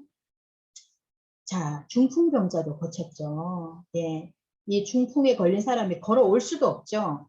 이 중풍 걸린 병자가 얼마나 안타까웠으면 그 주변에 있는 사람들이 이 예수님이 있는 그 구름대 같이 모여 있는 그 집에 지붕을 뚫고 내려 보냅니다. 그래서 그 간절함을 보시고 예수님은 사람아 너는 죄를 용서받았다. 일어나 평상을 가지고 집으로 가라. 이 죄를 용서할 권한을 가지신 분이라는 것을 보여주고 또 이 시대 때는 앓는 것은 죄의 벌이라고 생각했다고 그랬죠. 그래서 이 모든 육체적인 죄, 육체적인 해방과 더불어 그 안에 그 사람이 묶여있는 이 내면의 죄도 이 해방된 그 인간을 이렇게 보여주는 거죠. 그래서 새 출발을 할 수 있게끔 하시는 그 예수님의 어떠한 모습도 있습니다. 자, 그리고 5,000명을 먹이신 기적. 마태복음 14장 13절에서 21절에도 나오는 내용인데요. 구름대같이 예수님의 이 권위 있는 말씀을 듣기 위해서요. 팔레스티나 지역 전국에서 이렇게 많이, 그래서 이때는 여자와 아이는 이 숫자에 치지도 않았어요. 약간 그런 시대였죠. 그런데 장정만도 5,000명이 되는 이 구름대같이 모여있는 이 사람들, 모여있는데 식사 때가 됐어요. 그랬더니, 너희가 그들에게 먹을 것을 주어라고요. 이 제자가 필립보하고 안드레아가 와서, 주님, 이 식사 때가 되는데 이 사람들 어떻게 해야 됩니까? 빨리 집에 돌려보내서 먹게 하십시오. 했더니 예수님이 하신 말씀이에요. 너희가 그들에게 먹을 것을 주어라. 이랬더니 신앙의 눈으로 바라보지 않고 그냥 우리가 돈도 없는데 어떻게 이걸 줄 수가 있겠습니까? 이렇게 했더니 자 그러면 너네가 가지고 있는 것을 가지고 와 봐라 이래요. 그랬더니 아주 꼬마가 아주 고사리 손으로 물고기 2마리와 물고기 2마리와 빵 5개를 가지고 옵니다. 아주 소박하죠. 소박한 봉헌을 통해서 감사의 기도를 하고 그다음에 자 이제 군중들에게 떼어서 나눠줘라 했더니 이 장정만도 5,000명의 이 사람들이 다 먹고도 12광줄이 남았대요. 이 복음의 뜻은 지금 현대 신학자들은 이렇게 해석을 해요. 이 먼 거리에 오는데 허리춤에 다 자기 먹을 거 안 가지고 온 사람 없을 것이다. 다 가지고 다 꽁쳐서 자기 먹을 게 있을 거예요. 근데 지금 식사 때가 되는데 어느 누구도 좀 이걸 펼쳐서 자기만 먹을 수가 없죠. 이랬는데 아주 소박하고 정말 순수한 아이가 내 봉헌한 이 빵 5개와 물고기 2마리 이거를 통해서 마중물을 통해서 모든 사람들이 다 자기 것을 내어놓았을 것이다. 그래서 내어놓고 먹고도 남은 게 아마 12광줄일 것이다. 이렇게 해석하는 신학자들도 있습니다. 그리고 성서 그대로는 먹고도 12광줄 남을 만큼 그 사람의 마음을 열어주셨든지 아니면 빵을 부풀리는 그런 기적을 베푸셨든지 예수님은 그 모든 것들을 가능하게 하셨다는 거죠. 우리에게 이 신학적인 의미도 또 많죠. 우리에게 진짜 우리의 삶에 정말로 필요한 어떤 물리적인 어떤 먹거리라든지 우리 삶에 필요한 것들도 정말 주님은 해결해 주셨다. 이런 뜻도 이 안에 들어가 있습니다. 그래서 5,000명을 먹이신 기적, 뭐 여러 가지 이 성경은 읽고 묵상하면 각 사람에게 각 다양하게 해석되어 질 수가 있겠죠. 그러나 이렇게 기적도 하셨다. 자, 이 사랑의 신비, 우리의 이 작은 나눔을 통해서 풍성한 수확을, 그 다음에 이 안에 하느님이 일을 하셨다라는 것을 우리는 볼 수가 있고요. 이 사랑의 나눔을 통해서 또 예수님과 함께라면 풍요로운 이 사랑의 신비가 이루어진다. 그래서 한 분의 이 나눔으로 대대손손 구원으로 이끄셨듯이 예수님의 이 한 봉헌을 통해서 많은 사람들이 구원했다라는 이 의미도 이 안에 들어가 있다는 거죠. 이게 바로 사랑의 신비다. 사랑은 나누면 나눌수록 커간다. 이것을 예수님은 가르침과 또 여러 가지 표현과 또 행동으로서 보여주셨고 이루게 하셨다라는 거죠. 이게 바로 사랑의 신비라는 거죠. 자, 이런 기적도 하셨다고 해요. 자, 무리를 걸으신 기적. 마르코복음 6장 45절에서 53절. 이 마르코복음을 제가 왜 읽으라고 하면 마르코복음이 쉬워요. 쉽고 이게 이방인들을 이거를 접하는 이 마르코복음은 대상이 누구였냐면 예수님을 잘 모르는 신학적인 그 지식이 없는 그런 이방인들을 위해서 쓴 성경이에요. 그래서 쉽습니다. 구체적인 사건들이 많고 그리고 표현들이 따뜻합니다. 그래서 좀 짧고 그래서 제가 한번 마르코복음 읽으려 하고요. 마르코복음, 그 다음에 루카복음, 마테오복음, 그 다음에 요한복음 이렇게 읽으시면 좋습니다. 그래서 마르코복음에 보면 이렇게 나와요. 제자들이 이렇게 뭐 갈릴리아 가보시면은 뭐 이렇게 바다 같지는 않아요. 아주 크지만 호수긴 호수인데 이렇게 막 풍랑이 많이 할 만큼 그렇게 크지는 않던데 뭐 여하튼 거기서 뭐 배도 그 고기도 많이 잡긴 하더라고요. 근데 거기서 막 풍랑이 일어가지고 이 배가 침몰되기 직전에 있었어요. 성경에 나오는 이야기입니다. 그랬는데 죽을 직전에 됐는데 여기 어느 날 껌껌한데 예수님이 이렇게 나타나셨대요. 그러면서 용기를 내어라 나다 두려워하지 마라. 이 물 위를 걸었다라고는 이 한 말의 신학적인 이 성경 구절의 뜻은 자연도 지배하는 하느님의 참의 그 권능을 나타내는 거라는 거죠. 무슨 어떤 부력을 가지고 막 이렇게 어떠한 것을 기괴한 것을 보여줬다라는 게 아니라 자연도 넘어서는 하느님의 권능, 창조주이신 하느님의 권능을 이 예수님을 드러냈다라는 뜻이 이 안에 들어가 있습니다. 그리고 예수님이 그 순환받기 전에 이렇게 예수님이 변모하는 내용이 라파엘로가 그린 그림인데요.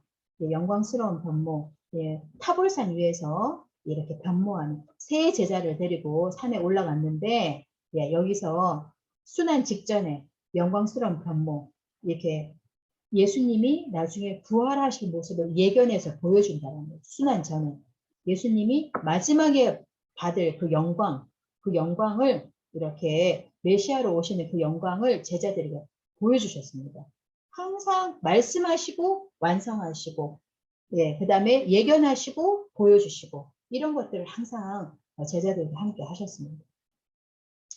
그리고 예, 예수님은 정말로 어느 날 길을 가다가 그죠, 과부의 아들이 하나밖에 없는 아들, 이 지금 어떤 아들이겠어요? 이 시대 때 과부는요, 사람 축에도 안 낄 만큼 남편의 보호 아래 있지 않은 이 과부는 굉장히 열악한 환경 속에 있고 취약한 환경 속에 있는 게 과부였습니다. 그 과부의 아들이 죽었다는 건 이 전부를 잃은 거겠죠. 이 아들을 또 살려주시고, 예, 이 죽음도 아주 친하게 지내던 이 나자로라고 하는 아주 친하게 지내던 이 정말 형제와 같은 이 나자로도 이 죽음에서 살리십니다. 이것은 왜 이것을 보여주는가? 이 안의 뜻은 죽음까지도, 예, 삶과 죽음까지도 이 하느님의 가지고 있는 이 권능을 예수님께서는 이걸 보여주셨다는 거죠. 예. 여기 둘러선 군중이 아버지께서 저를 보내셨다는 것을 믿게 하라는 것입니다 하면서 이렇게 얘기하십니다. 나자로야 나와라. 그 다음에 젊은이여 일어나라. 왜? 아버지께서 나를 보내셨다는 것을 믿게 하기 위해서, 예, 하느님을 드러내기 위해서 이것을 보여준 겁니다. 내가 세상에 어떤 힘을 가지기 위해서, 권력을 가지기 위해서 기적을 행하신 게 아니라 아버지를 드러내기 위해서 보여주셨다는 거죠. 그 다음에 모든 사람을 차별 없이 대하셨어요. 세리든, 예, 이 세리가 어떤 사람이에요? 이 시대는 로마의 지배하에 있기 때문에 어떻게 보면 일제 우리가 통치 아래 있을 때, 식민지에 있을 때 앞잡이 같은 어떤 역할을, 세금을 갈취해서 상납을 하는 이런 그런 어떤 고리대금업자 같은 그런 역할을 했습니다. 이게 바로 세리예요. 그러니까 이 같은 민족으로서 등쳐먹으니까 얼마나 소외됐겠어요. 이 세리가 아주 죄인이었죠. 그 다음에 죄인으로도 규정된 이 창녀들, 그 다음에 가늠한 여인들, 태생소경. 그렇죠. 아까 말씀드렸죠. 이 시대 때는 몸에 병이 있다라고 하는 것은 하느님으로부터 벌을 받았다라고 하죠. 태생부터 아플 못 받다 하는 것은 태어날 때부터 죄인이었다라고 이 시대 때는 믿었어요. 그 다음에 사마리아인. 제가 아까 얘기했죠. 사마리아인들은, 예, 그 지역이, 그죠, 그 유배 시대 나라가 뺏기고 나서도 거기에 남아있던 어떤 어떻게 보면 이 지역 사람들 자체가 어울리지도 못하고 소외된 계층이라는 거. 이 모든 사람들을 차별 없이 대하셨다. 예수님은 이 모든 사람들을 정말 괄호 밖으로 내지 않고, 자, 너희가 가장 보잘것없는 사람 하나에게 해준 것이 나에게 해준 것이다. 이거는 최후의 심판의 기준이죠. 이것을 몸소 실천하셨습니다. 이 사랑의 실천을 구원의 조건으로 삼으시면서 당신이 가장 보잘것없는 이 시대 때 괄호 밖으로 냈던 이 분들을 차별 없이 대하시면서 우리에게 보여주셨죠.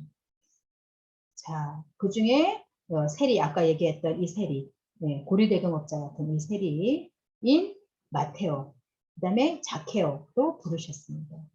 네, 그래서 자기 제자로 삼고, 마테오는, 그 다음에 자케오도 삶이 완전히 바뀌었죠. 이러면서 민족의 배신자에게도 이렇게 다시 구원의 대상으로 하고 제자로 삼으십니다. 그리고 이 죄인을 안아주고, 이 자케오 집에 세리라고 가까이 가지도 않는데 이 자케오 집에 가서 같이 음식을 나누고, 예. 그 다음에 이 나약한 죄인을, 예, 인정을 하는 사람은 하늘로부터 용서와 사랑을 받아서 새로운 삶. 누구도 구원에서 제외되는 사람이 없다라는 것. 그리고 예수님은 잘 사고 내가 옳다고 하고 내 스스로 의인이라고 하는 그 사람을 위해서가 아니라 이 죄인들을 불러 회개시키러 왔다라는 거죠. 이게 바로 복음이라는 거죠. 자, 아버지께서 나를 아시고 내가 아버지를 안다. 아버지께서 하시는 것을 아들도 그대로 할 따름이다. 아버지께서 가지고 계신 것은 모두 나의 것이다. 라고 할 만큼 항상 하느님 아버지와 함께 일치하는 삶을 사셨습니다. 그래서 아버지와 나는 하나다라고 요한복음 10장 30절에 나옵니다. 그리고 나를 본 사람은 곧 아버지를 뵌 것이다 라고 해요. 그래서 아버지와 일치, 하느님 아버지와 일치와 친교를 드러냅니다. 이것이 나중에 예수님이 순환받고 죽음까지 이르게 하는 신성 모독죄라고 해요. 신앙의 눈으로, 믿음의 눈으로 보지 않는 사람에게는 내가 바로 아버지와 나는 하나라고 했잖아요. 예, 그러니까 이게 아주 이 시대 때는 큰 스캔들이 될 수가 있겠죠. 하지만 예수님은 그 하느님과 정말 매 순간 일치하는 삶을 사셨습니다. 이것이 바로 어디에 나오면은요, 주님의 기도에 나와요.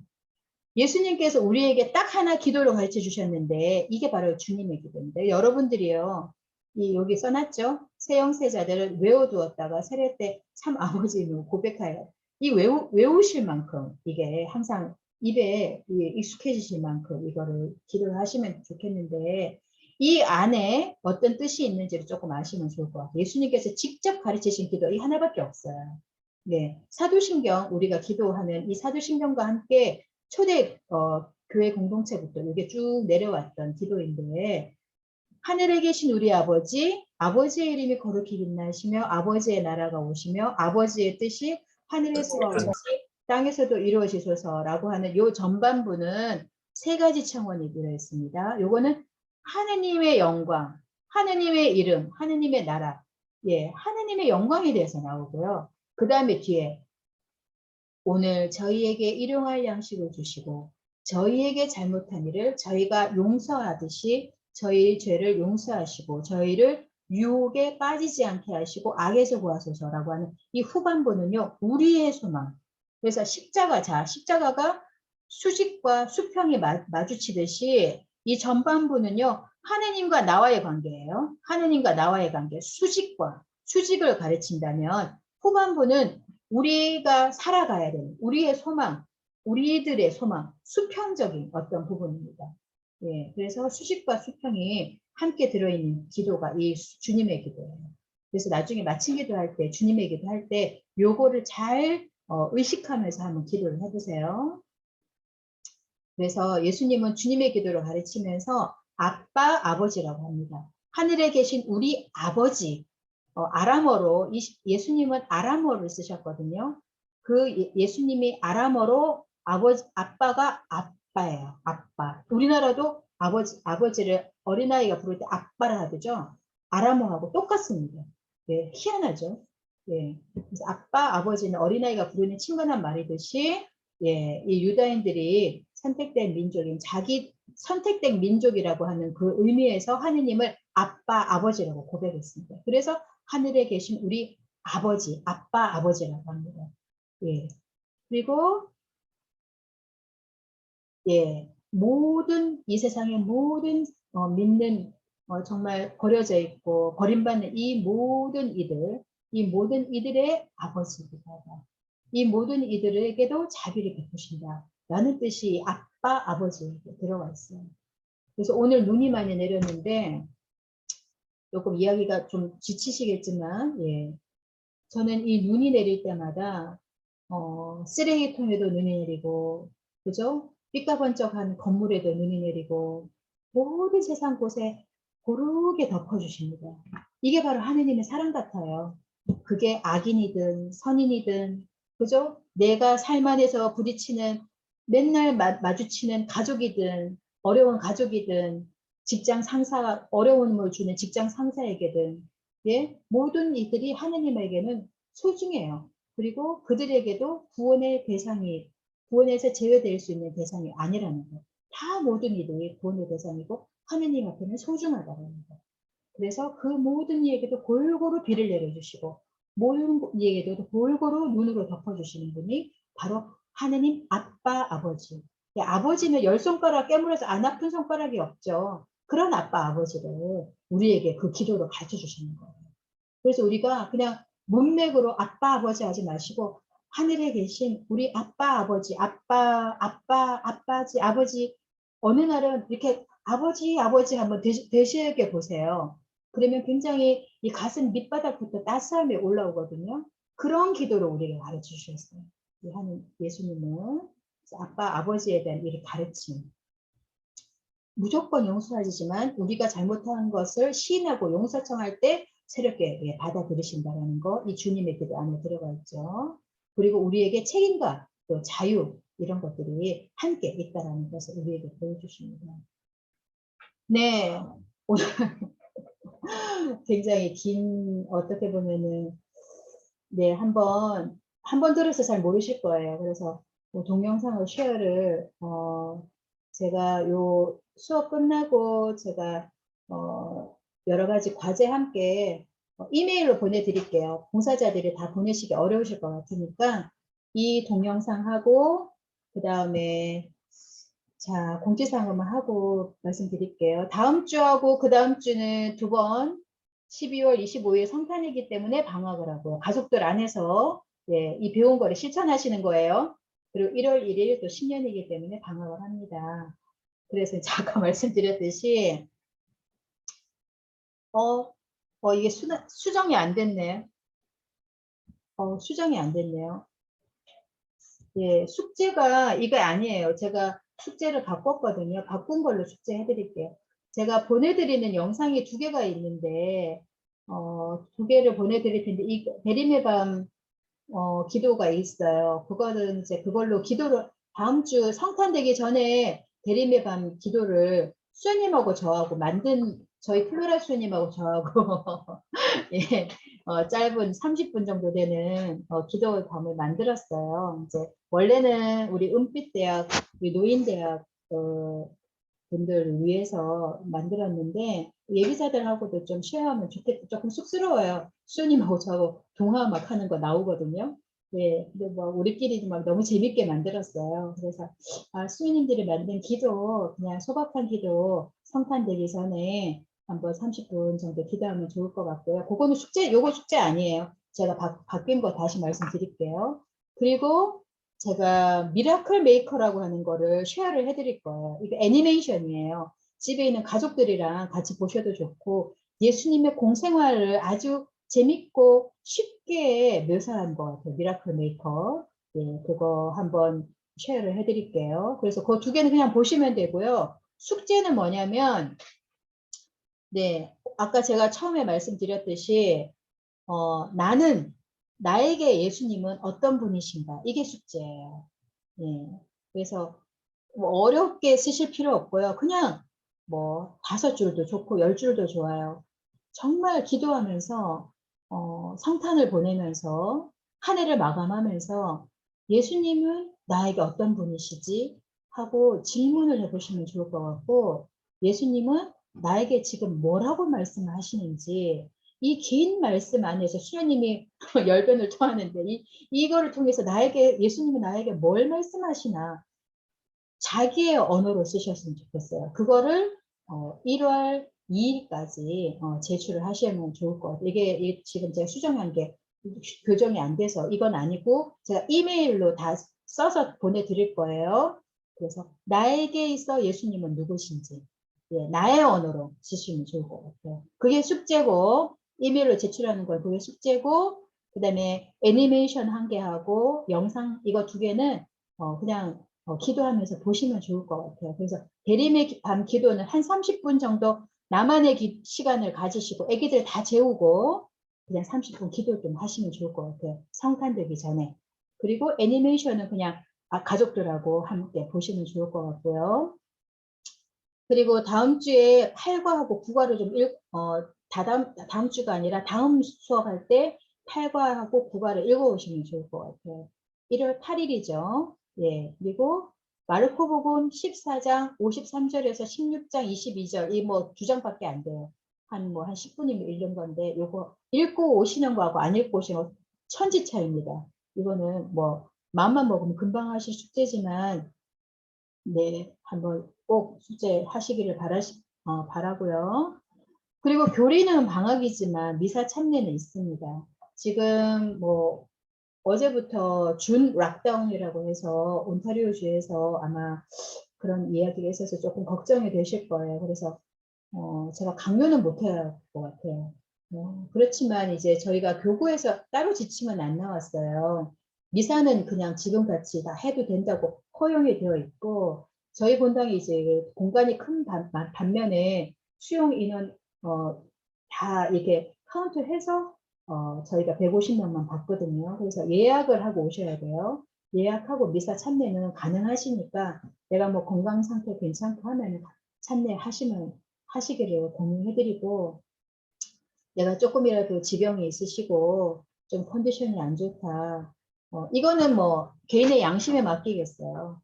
그러면 그냥 이렇게 집에서 봉사자들이 온라인 그 미사로 하는 거 링크 보내드릴 거예요. 원하시는 분은 개별적으로 보내드릴 거예요.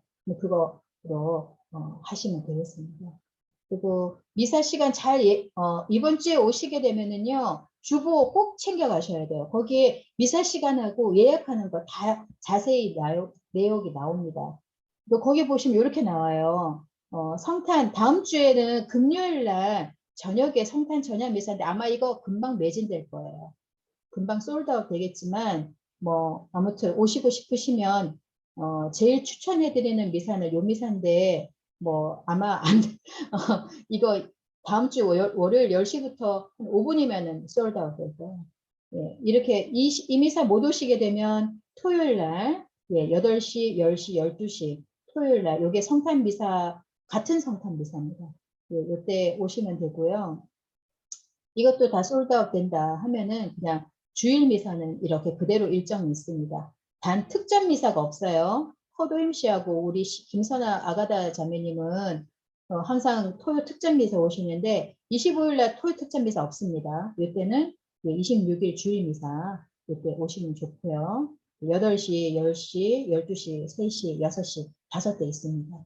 그 다음에 평일 미사 이렇게 있고 예, 나머지는 이렇게 참고로 하시면 되겠습니다. 그래서 요 24일 미사, 25일, 그 다음에 31일, 1월 1일 요 특별한 미사는 월요일 날 오전 10시부터 온라인으로 예약을 해드려요. 예, 그래서 안 되면 전화로 하시고요.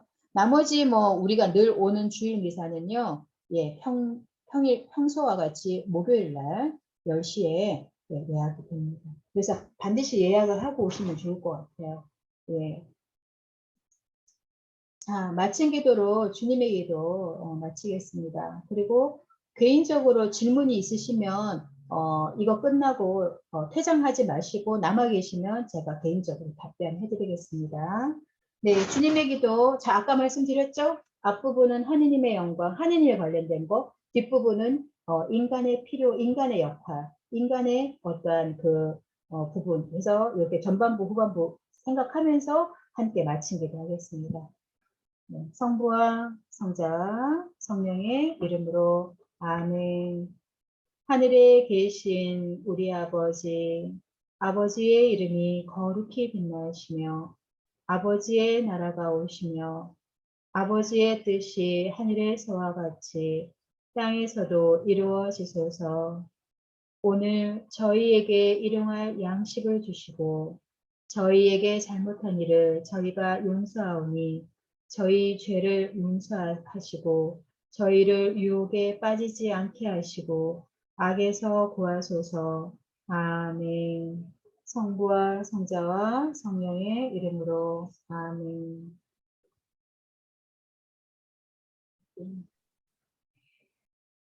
수고하셨습니다, 주님.